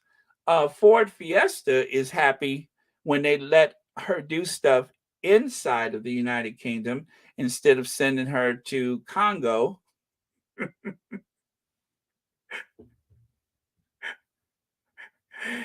They sent Ford Fiesta to Congo. They never let her go any place domestically. They sent her to Congo. They sent her for an embarrassingly ignored trip to Manhattan. And they sent her to the Caribbean. They never let her do anything close to home. If you want to do something, you got to go to Congo. Okay? Yes, I know it's hot. Yeah. I know there's no place where you can get a Starbucks, but you got to go to Congo. So, not condo, Congo. But yeah, that's how much they think about her. They just like, oh, girl, go to the Congo. But what about if I go? I said go to the Congo, and that's where she is right now. And been there for a while. They made her go with one of the diplomats or something like that. They just told her, no. You can go to the Congo. Yeah, they never let her do stuff in the UK ever. Maybe it's because she has such a, I'm going to say, alleged a phobia. Maybe she has such an alleged phobia for black people that they make sure that she's always surrounded by them so that they can all sit back and have a good laugh. Maybe that's what it is. Oh, thank you so much. I won't say the name, but first name starts with a D, last name starts with an R. Thank you so much for the PayPal. And thank you so much for watching Royal Sussex. Happy Tuesday to you. Greatly appreciate it. Let me see. Well, anyway, this is just stupid. The idea, Hugo Vickers claimed members of the royal family rarely find happiness when they step away from the burdens of their duty. Operative word, the burdens of their duty. I mean, that's so stupid. The burdens of they're rarely happy when they step away from their lives of a duty. Harry doesn't mind working. Harry doesn't mind helping people, but Harry was supposed to live in the shadow of one of the most worthless human beings that have ever existed in all of royalty. He is supposed to linger in the shadow of somebody whose father has done more in just 5 years than what he's done in 40 years. They want Harry to linger in his brother's shadow while his brother takes vacations, while his brother tends to other things. He won't get his teeth whitened. I mean, there's a lot of things that his brother could be doing that he doesn't do. And Harry, who is obviously someone with a very high work ethic, he can do duty, he can do public service. Service is universal. He doesn't have to work within the confines and the limitations of that family. And fortunately for him, his prayers, his cries were heard. And there was someone who said, well, you don't have to stay. You don't have to stay. There's other options. And so he trusted her. and they left. It's just that simple. And they just can't accept that everybody in this world is not drawn to that life. Harry wants to achieve things. He wants to grow up. He wants to be a man. He doesn't want to be treated like a child and run around and have fits and yell at people and make somebody put toothpaste on his toothbrush, have somebody iron his shoelaces, have somebody to follow him around and say, yes, sir, no, sir. He doesn't want that. So he left. I don't know why they think that there's this huge attachment to, I guess if you're mediocre, right? If you probably have thought to yourself, gee, I'm not that smart, I'm not that good looking, but as long as I'm within this institution, I can have everything. So I'm going to marry someone who's okay looking, but not so smart. I'll marry someone like that. And I can just wait until a couple of people die. And then I will be the most important person in the world. That is the assumption. Meanwhile, Harry doesn't care. He is moving along with his life of service. He's moving along with a family of his own. He don't have to ask permission from Clarence House and Kensington Palace and Windsor Castle. He doesn't have to go to them for permission to help people.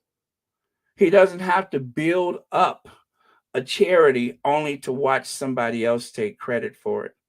He doesn't have to do any of that. He's so much his own person. It's insane how much he is his own person in comparison to the rest of that family. I can always give credit to Charles for having done things. Not that he's such a nice person, but he does think, he does do. He does do things. Some of it may be seen unethical or illegal, but he will do things, which is 100 times greater than what William has done, which is little or nothing. Charles is very respected in certain communities in Scotland for having brought jobs to the community. I'm not going to get into how it happened. We know what happened, but he was able to bring jobs to the community. I talked to some of those people firsthand, and I know what I say to be true. He is admired by that community around Dumfries House, wherever the money came from. At least he did something.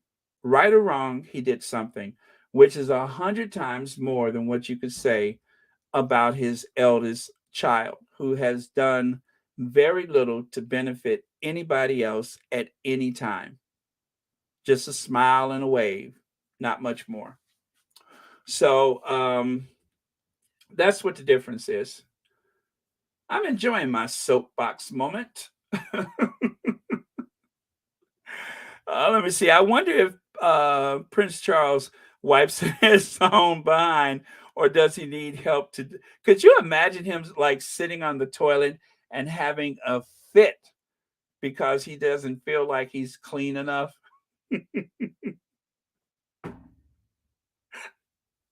Could you imagine that? Could you imagine him sitting on the commode and having a complete fit because he doesn't feel fresh enough? And what in the world are you going to do about it?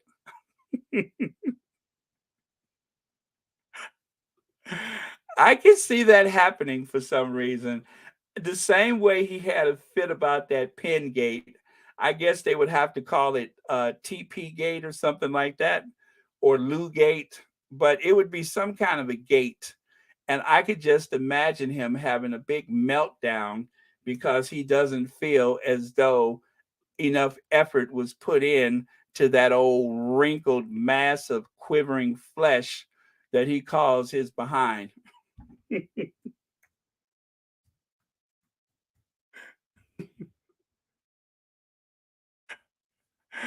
Oh man. I mean, it is it is one of those conversations that I wasn't expecting to have today, but since you've gone through the trouble, Oh man, since you've gone through so much trouble, why not? I could just imagine him having a complete, I mean, like the story of him snatching the sink out of the wall because his tie clip fell down the drain, and of course the alleged choking of one of the butlers or whatever. Could you imagine? Could you imagine? But you know, allegedly, that's the rumor, is that he had a meltdown and he thought he was the Incredible Hulk, Hulk rather. He thought he was the Incredible Hulk and snatched the sink off the wall and smashed the bathroom like he was some kind of 80s rock star or something. And then he began to asphyxiate one of the servants because he was so upset. I'm just saying that was what is alleged. That is what they say. I'm sure that it didn't happen.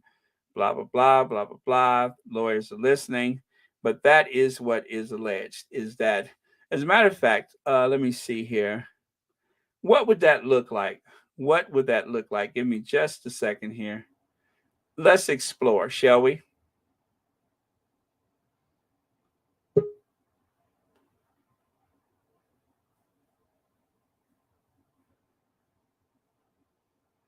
All right. All right. All right. All right. Oh, there's a little echo. Oh, there's a little echo. Oh, there's a little echo. Oh, there's a little echo. Oh, there's a little echo. But it would probably look like this. Look like this. There we go. There we go. Does paint a picture, doesn't it? Does paint a picture, doesn't it?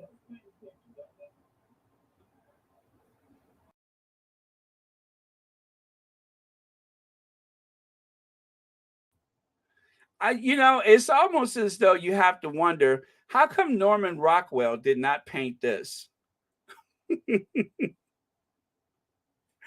It took 73 years, but he finally landed the job. It only took 73 years for him to get that job. Don't say he's not a high achiever. You cannot say that he's not a high achiever. It only took 73 years, but he finally landed the job of a lifetime. King Charles III.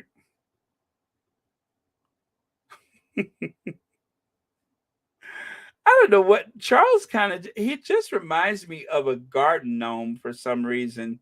When I look at him, I just picture garden gnome. There's no place like gnome. All right, so let me find where I left off here. You guys probably guess I had to open up another window to get this far. So let me see. We spoke about those morticians and the photos. So, okay, we were here. So, yeah, anyway, it's the height of improbability that Prince Harry is miserable because he's not doing those things anymore. I think the one thing that, and I'm just guessing, I don't know this to be true, but I think the one thing that they were holding over his head, he's come to term with, and that's his military.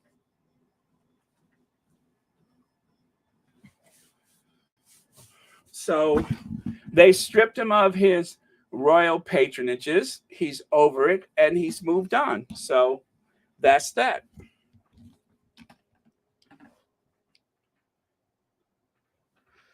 Uh-oh. Okay, where am I? Right here. Harry looks utterly miserable and may miss a life of duty, says royal biographer. Well, that is when you click on the story, this is what's so bizarre. I clicked on that particular story as it was, okay, there it is right there, Daily Telegraph. So when you click on it, bam, that pops up. See the date? October, 4th of October, 2022. Why would you have this narrative And I don't think it was the writer's fault, but the person who wrote the story obviously did not have input when it came to which photos were selected, because they have the photo of Harry and Meghan at the One Young World. And look at Harry's face. This is somebody who is so pleased with himself. You know, he's so pleased with himself. Does that look like somebody who is suffering? Or does that look like someone who is quite pleased that he is out of that institution? He's having the time of his life. And this is even when I suspect he knew that his grandmother was slowly slipping away. Remember, he was there at the One Young World and he looked rather sad to me. Even I've seen it. Then in Dusseldorf, in between bouts of enjoying his status as, the founder of Invictus, he still had moments where I felt he looked sad. Well, it's obvious. He saw that photo of his grandmother shaking hands with the angel of death. I mean Liz Truss. I'm sorry, with Liz Truss, and I'm just kidding. She's not the angel of death. I'm just kidding. But anyway, she was shaking hands with the Grim Reaper. Liz Truss. Liz Truss, not the Grim Reaper. She was. Anyway, he saw those photos of his grandmother, and obviously she was quite ill, and he was very concerned. Not necessarily because, it was Liz Truss, but because she looked bad.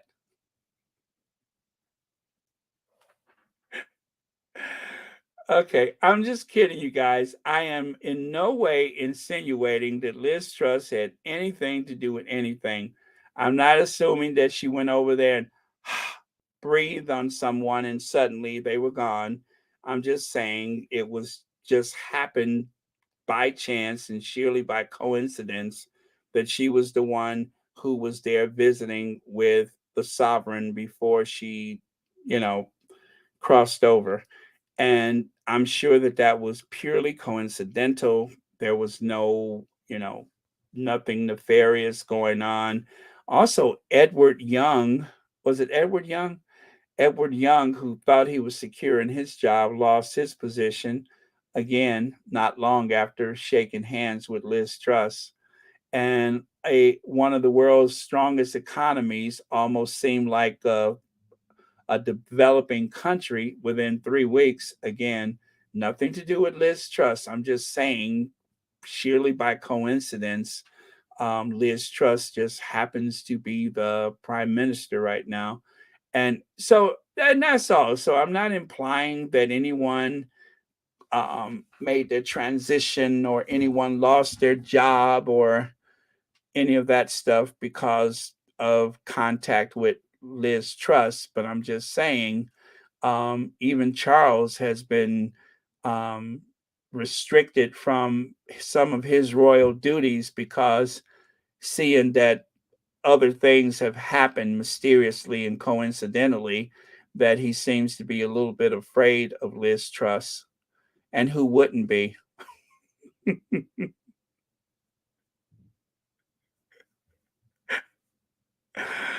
Oh, okay. So I don't even know why I started talking about that. But yeah, so he knew his grandmother was very ill, nothing to do with Liz Truss. And he, but in spite of that, he managed to smile a bit for the camera. He's celebrating his life with his beautiful, talented, loving wife. He has a family. He owns property in California. Let us not forget, Harry owns property in California in one of the best zip codes, one of the most amazing zip codes in all of the country. He owns property there. So he's an accomplished man who has set out to strike out away from that family, and that's what he's done. And so this idea that somehow he is miserable without that family is just ridiculous. Um,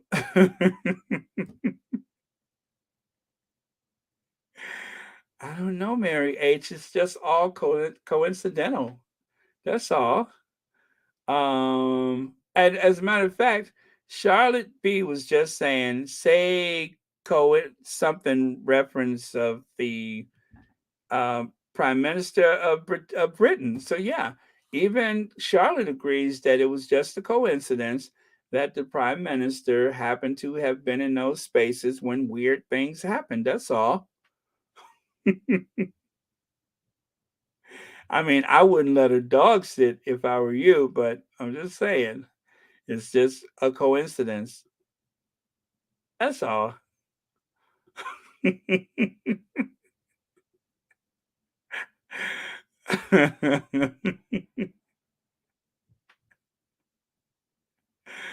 Uh, where did she buy that dress? Was it Plain Jane's? Is there a clothing store called Plain Jane? There must be a clothing store called Plain Jane because she bought that dress from someplace where there's absolutely no embellishments or, it's not form fitting or anything, just plain Jane. Okay. If not, there should be a high street store called Plain Jane's. Sep Sussex instead of September, Sep Sussex.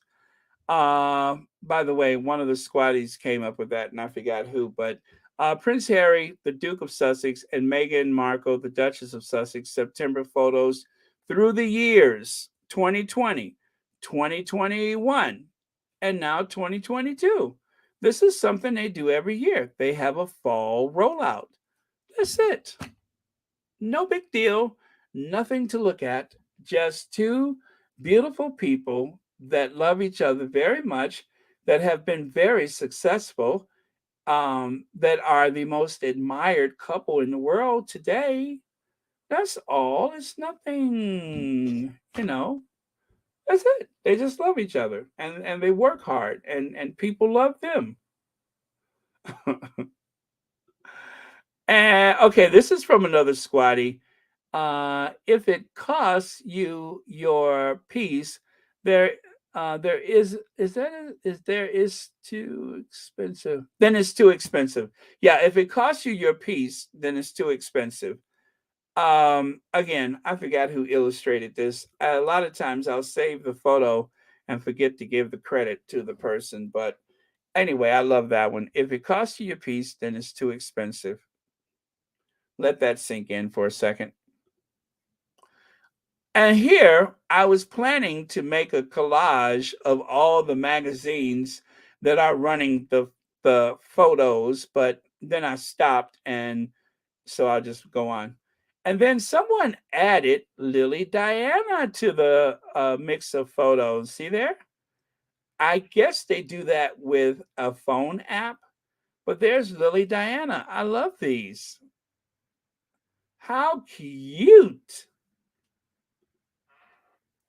I think Liz Truss says, hey, Lizzie, it's time to move on. I hear now don't want any confusion about which Liz is now in charge. So Lizzie decided, oh my God. So there won't be any confusion over which Liz is in charge. So Lizzie decided not to hang around to find out and bowed out. Oh, man. Arlene, I love it. I love it. Obviously, there was just one Liz too many, huh? Purely coincidental. I'm sure it had nothing to do with that visit, nothing whatsoever. Just by chance that she was only prime minister for 2 days before she was wearing a black dress from Plain Jane's of London. You can buy this very ordinary, inconsequential frock from Plain Jane's from London. You can find that shop on Oxford Street, Plain Jane's. And this poor lady right here, I've been rained on, rode hard, and put up wet. When I saw that photo, that was all I could think of. I mean, if you know how they say word association, if somebody would have held up that photo with a flashcard, that's the first thing that would come to mind. I've been rained on, rode hard, and put away wet. I'm sorry, put up wet. And put up wet. That is the first thing that came to mind. I mean to tell you, she looked like she was at a car boot sale and somebody rolled out some merchandise and that there was a struggle, or perhaps she was in a retail shop and they had well, I was going to say they had bras on sale, but it looks like she wouldn't have got one. But anyway, I was going to say it looked like they had bras on sale, but obviously she didn't make it to the pile, so never mind. That is a good example of what happens after 18 hours, just in case you're wondering. After 18 hours, that's what happens. So if you're not wearing a good 18-hour, you too will look like you've been rained on, rode hard, and put up wet.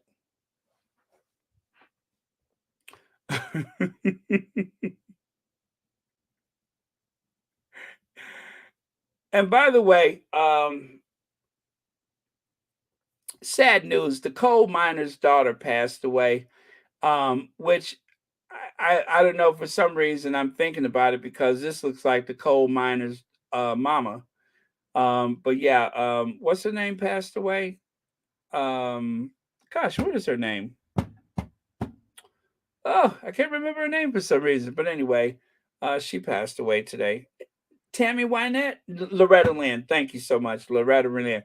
Well, I'm proud to be a coal miner's daughter. I love that song, Coal Miner's Daughter. Well, I'm proud to be a coal miner's daughter. So that is the coal miner's mama. If that don't look like the coal miner's mama, I don't know who she is. But yeah, Loretta Loretta Lynn.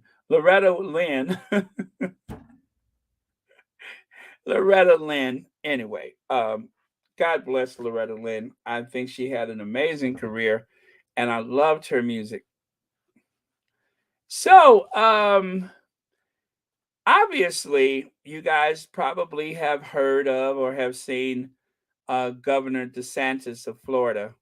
Governor DeSantis, who signed legislation saying that schools are not allowed to say gay. If they're not allowed to say it, he says it in his own way, because I have heard those boots look like everything from Fire Island to Castro Street in San Francisco, to Boys Town in Chicago, to the Village in New York. I mean, I've heard them all. But yeah, for someone who seems to be a bit of a homophobe, if you will, he had no problem putting those boots on. Down, down, down, down, down, down, down, down, down. You've been messing where you shouldn't have been messing, and you keep thinking that you'll never get burned. Ha! Well, I just got myself a brand new box of matches. Yeah. And I've learned lessons that you shouldn't have learned. These boots are made for walking, and that's just what I'll do. And one of these days, these boots are gonna walk all over you. Boom, boom, boom, boom, boom. Are you ready, boots? Start walking.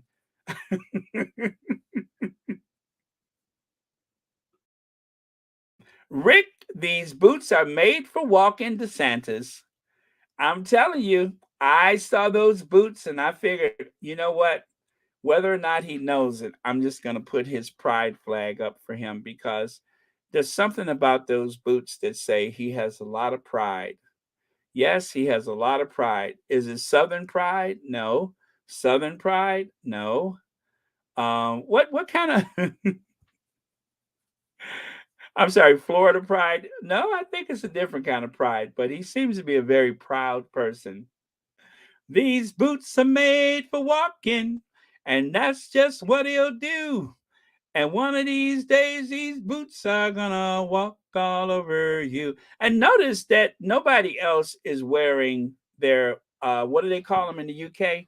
Nobody else are wearing Wellingtons. In the US, we call them galoshes or rubbers. But nobody else is wearing their galoshes or Wellingtons except for him. And it's just like he's using the weather as an excuse. He's using that flood, that hurricane and a surge. He's using that as an excuse to get them boots out. He has waited a lifetime to wear those boots, and today is the day for him to walk proud and free. He can be just as proud as though he's strutting onto Fire Island. I tell you, every gay from here to Harlem is celebrating his coming out in those boots. So I think that what he's doing is very brave, because it would take somebody with a lot to hide to come up with a legislation like that. Oh, this guy is just so weird to me. Where does a grown adult man find white boots like that? How many grown adult men own a pair of white boots? Huh? How many adult and supposedly heterosexual men own a pair of white boots?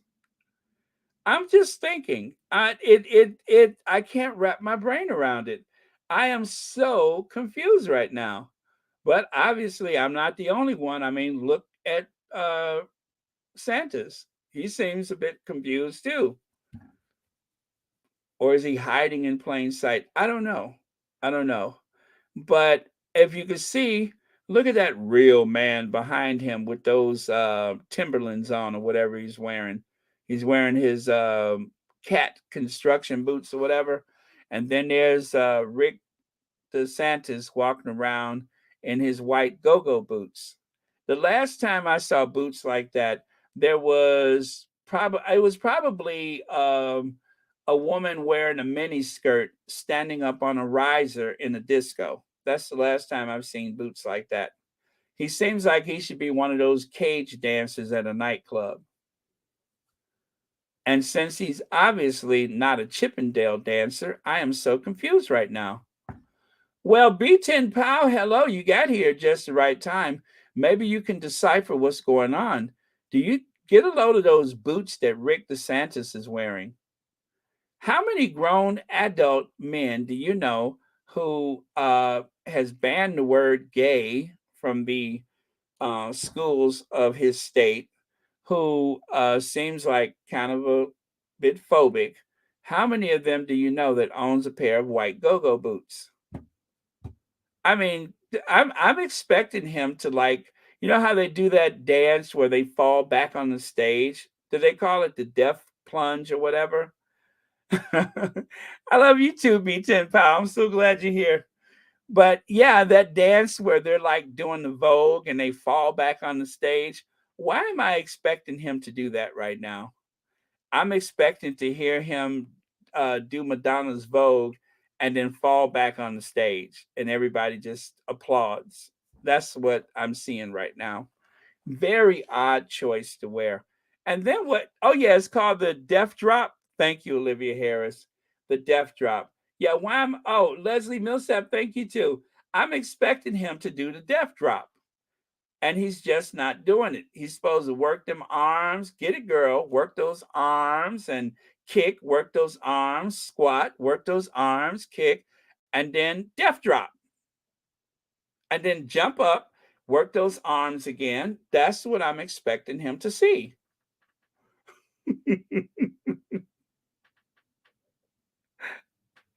But instead, he's just walking around like nobody notices that he's wearing some white go-go boots. Well, just for the record, DeSantis, I don't ever, and I do mean this, I don't ever want to see you in a miniskirt. Ever. Ever. And I don't care if I'm on the rooftop waiting for the waters to recede. Please do not come to rescue me in those boots. Please.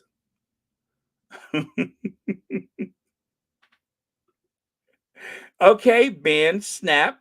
Uh-huh. Death drop, bend, snap. Get it, girl. Who's what about those Sears Husky boy jeans? Remember they used to have that size short, portly. Wait, why do I know about that? They used to have they had it was called short, portly at Sears. DeSantis also has to explain why he spent millions to lure immigrants in that stunt. Now, those millions could have helped Florida citizens to offset the cost of damages from Hurricane Ian. Very good point, LDSW. Very good point. Anyway, yeah, you guys, that is it for today. It's been over 2 hours and 18 minutes. Thank you so much. I am going to look for my list just in case my list is available. If not, it'll be there soon. But yes, you guys, that's it for today. Thank you all for being here on Royal Sussex. And I would like to thank those who donated. Is this the list? Yes, I think it is. No? Yes?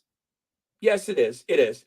Thank you to John Newbold Legs for the super chats. Alma Andrews, Audrey Teschner, Angela R., Khalil Similan, Barbara Lane, Elaine Parker, Joanne Baker, let's see, God's Child, and two times God's Child, and Josie A. Thank you.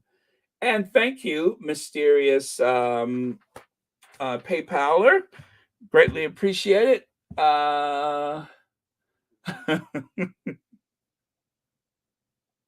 Thank you, Sonia Johnson. I'm glad you were here. Thank you. Thank you, everybody. Duchess of Success. I don't know what time she's coming on. Now, it should be soon, I think. Okay. So I'll go and check and see. Thank you. Make sure you do your thumbs up.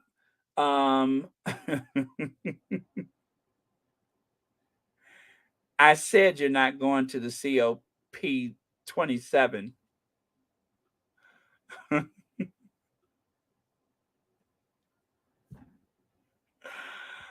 Oh, man. This is like that neighbor that children are afraid of. I wonder what the children, I bet you for Halloween, the children in the neighborhood, no way they would go by her house. No way they would go by her house. I wouldn't. I would be so, oh, okay. Okay, well, she's on now. You guys, Duchess of Success is on. So be sure to go over there. I am going to Ginger Binge. I'm not coming back after Ginger Avenger so that you guys can get over there. And also, what else am I going to do? Oh, and of course, as per usual, thank you to our faves, our queen of everything, our queen of hearts. And our last word of the day is have a great day, all smooches. And so let me ginger binge and get you all out of here. Happy Tuesday. Make sure you go and listen to Archetypes. And as Joyce Myers would say, remember, there is life in the word. And that's why I'm offering this 3-part cassette series. Hush your mouth up. I was just telling my husband, Dave.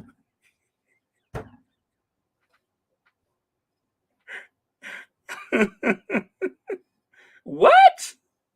Wait a minute, she's done?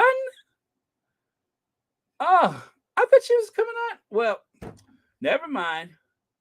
Oh my God, I have been on here a long time, haven't I? Don't you guys love Joyce Myers? And that's why I'm offering this 2-part. Remember, there is life in the word, and that's why I'm offering this 2-part cassette series. And my husband Dave, he told me, he said, "Why don't you shut your mouth?"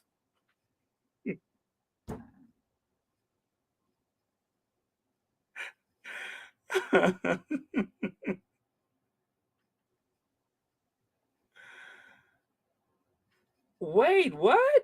That is so confusing. Okay. Like later or just soon later? Okay, so okay, now see, I saw one time and then I saw another time which would have been 3:30 my time. So you're saying that she scheduled twice? All right. That's interesting.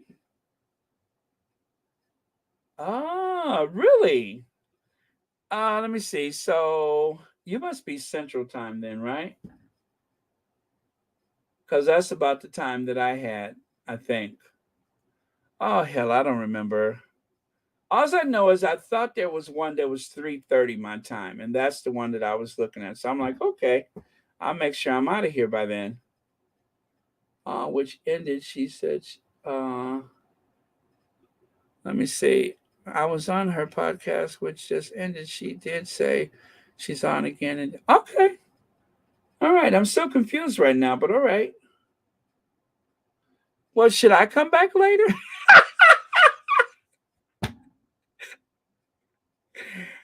Am I supposed to come back? Wait, how many times did I schedule today? I'm just kidding. I ain't coming back. But I'm like, wait a minute. Am I supposed to come back? What? I'm so confused right now. All right, so I don't have to come back, right? I'm done today, right? Right. Okay. All right. I'm done then.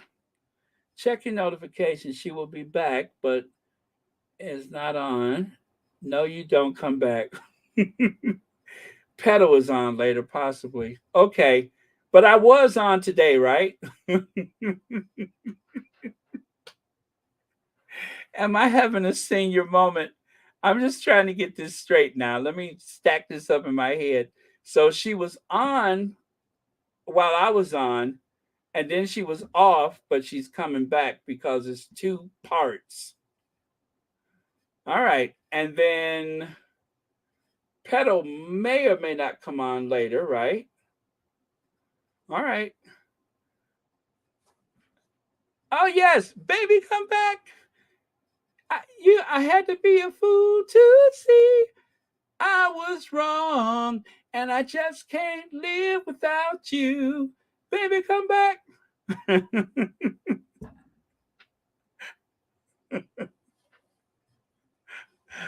Oh my goodness. Okay, so I feel like I just stepped into the looking glass, but I think I understand. She was on and she says she's coming back. So she actually was scheduled to come on twice. Is that right? And I came on, right?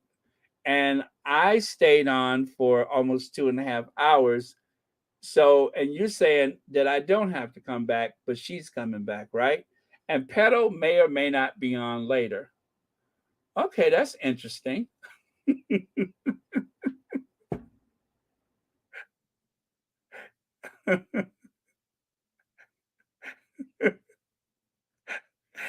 Oh my God, I'm having too much fun with this. But okay, I think I understand.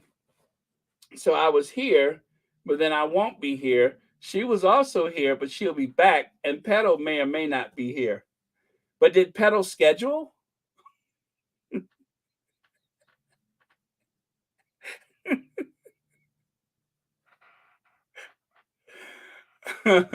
Wait, what?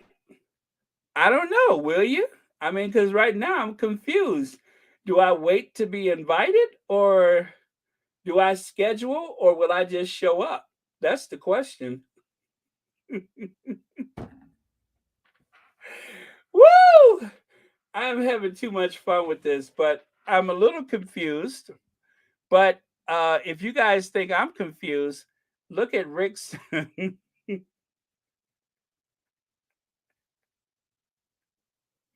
Is it Ron or Rick? If you think I'm confused, look at Ron DeSantis. If you think I'm confused, take a look at the governor of Florida. I ain't the only one that's confused. He's confused too. Am I going to do a set down at the Go-Go Lounge, or am I going to check on the flood victims? One never knows, do one?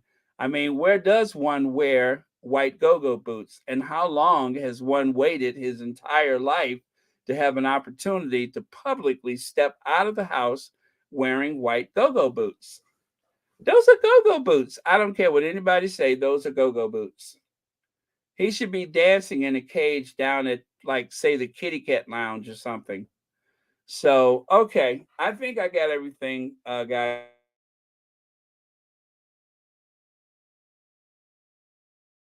Uh, let's review so we're all clear. I was here. I scheduled to be here.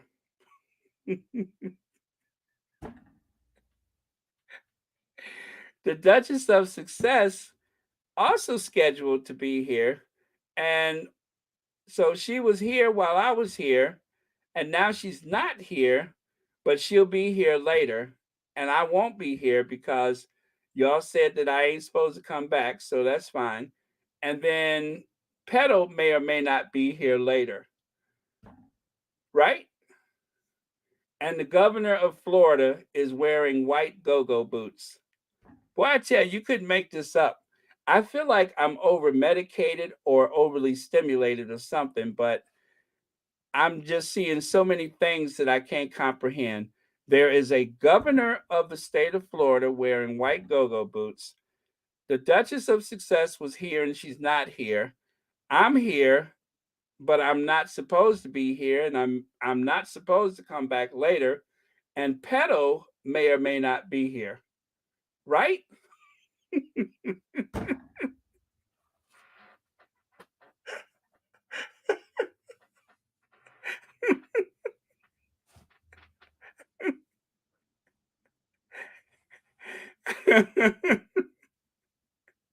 Well, listen, y'all make up y'all mind and get back to me.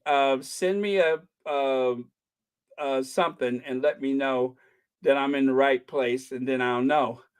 Because I am so confused right now. Oh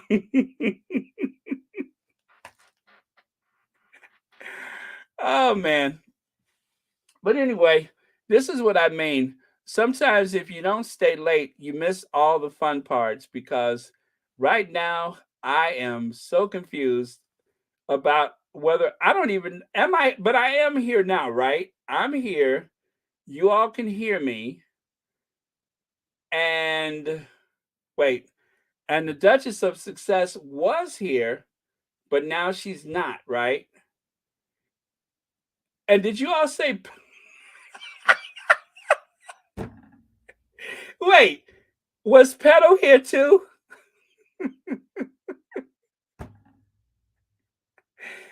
That's the part that I'm not clear on. Was Petal here and she's not, but she's coming back? Woo! Right? So wait, where did where where does Petal fit into this? Because I know I heard Petal somewhere. So are you saying that Petal is here? Is she here now?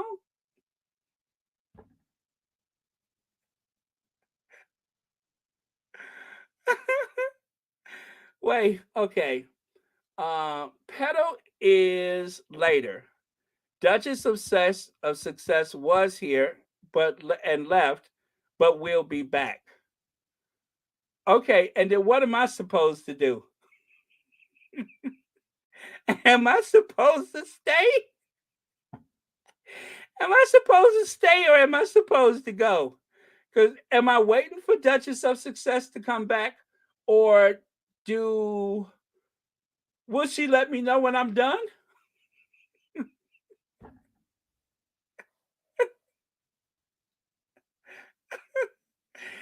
I'm just trying to figure this out, y'all. So I was here, right? But I saw Duchess of Success would be here later. And then you all told me Duchess of Success was here now while I was here. and that Petal would be there later, and Duchess of Success will be there later. Are they going to be together? And am I supposed to stay?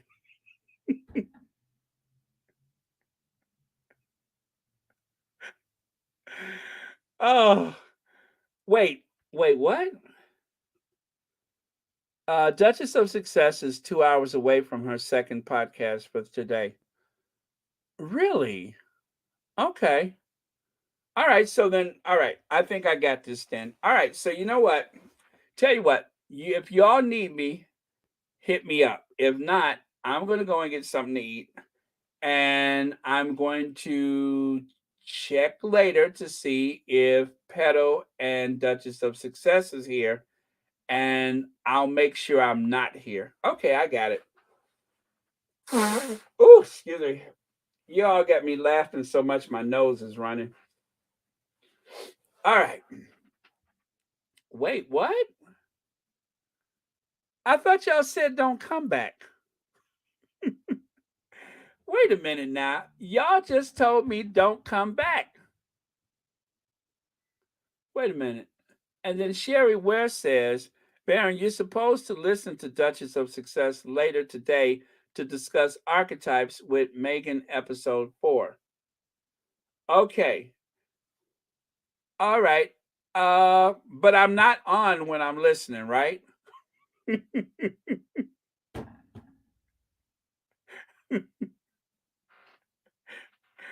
And I don't have to stay on. I can get off. I can get something to eat. And then I come back and I listen to Anne. And is Anne and Petal on at the same time?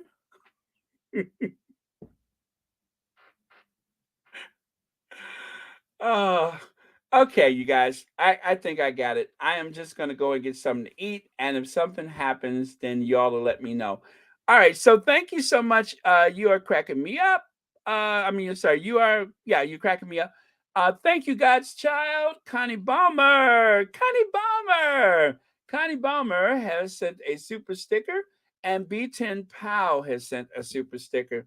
Thank you all both so much, and thank all three of y'all for having memberships to Royal Sussex, where I may or may not be, when I'm not supposed to, and possibly wearing white go-go boots. That is what I have just learned from the last part of today's Royal Sussex, is that I may or may not be here, and may or may not be there, and Petal may or may not be there.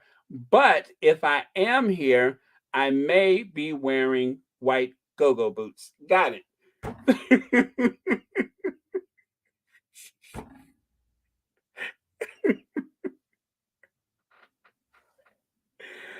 Woo. Okay. Okay, I got it. So, excuse me, I'll get something to eat. I'll go put my boots on, and then I wait. That is so easy. I don't know how I made this so complicated.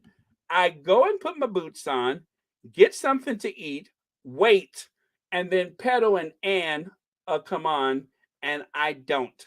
Got it. Wait, I don't come back, right? Oh man, is Petal on now though? Did I just hear somebody say Petal was on? Let me see. Let me see if Petal is on. No, I don't think so.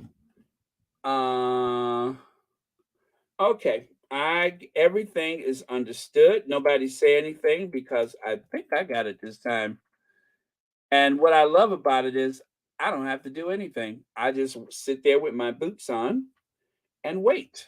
That is so easy. Anybody could do that. Just put your boots on and wait.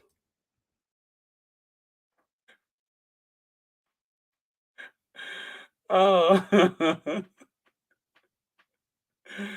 Oh, that's all. I just got to put my boots on and wait, and put my husky jeans on and just wait, and then everybody will be where they're supposed to be. All right, you guys, we did not ginger Avengers, so I'm going to ginger venge, and I promise you, I am not coming back after ginger venge. Thank you all, and the husky jeans. Thank you all for watching. Royal Sussex. It has been a pleasure as usual, and I will see you all at the same time or thereabouts tomorrow, with or without my white boots. Okay, these boots are made for walking, and that's just what I'll do. And one of these days, these boots are gonna walk all over you.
Yes, Prince.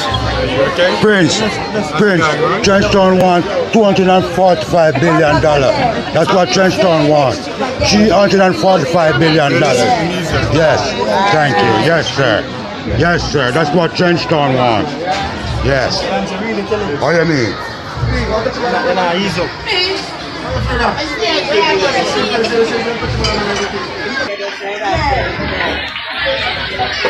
mean?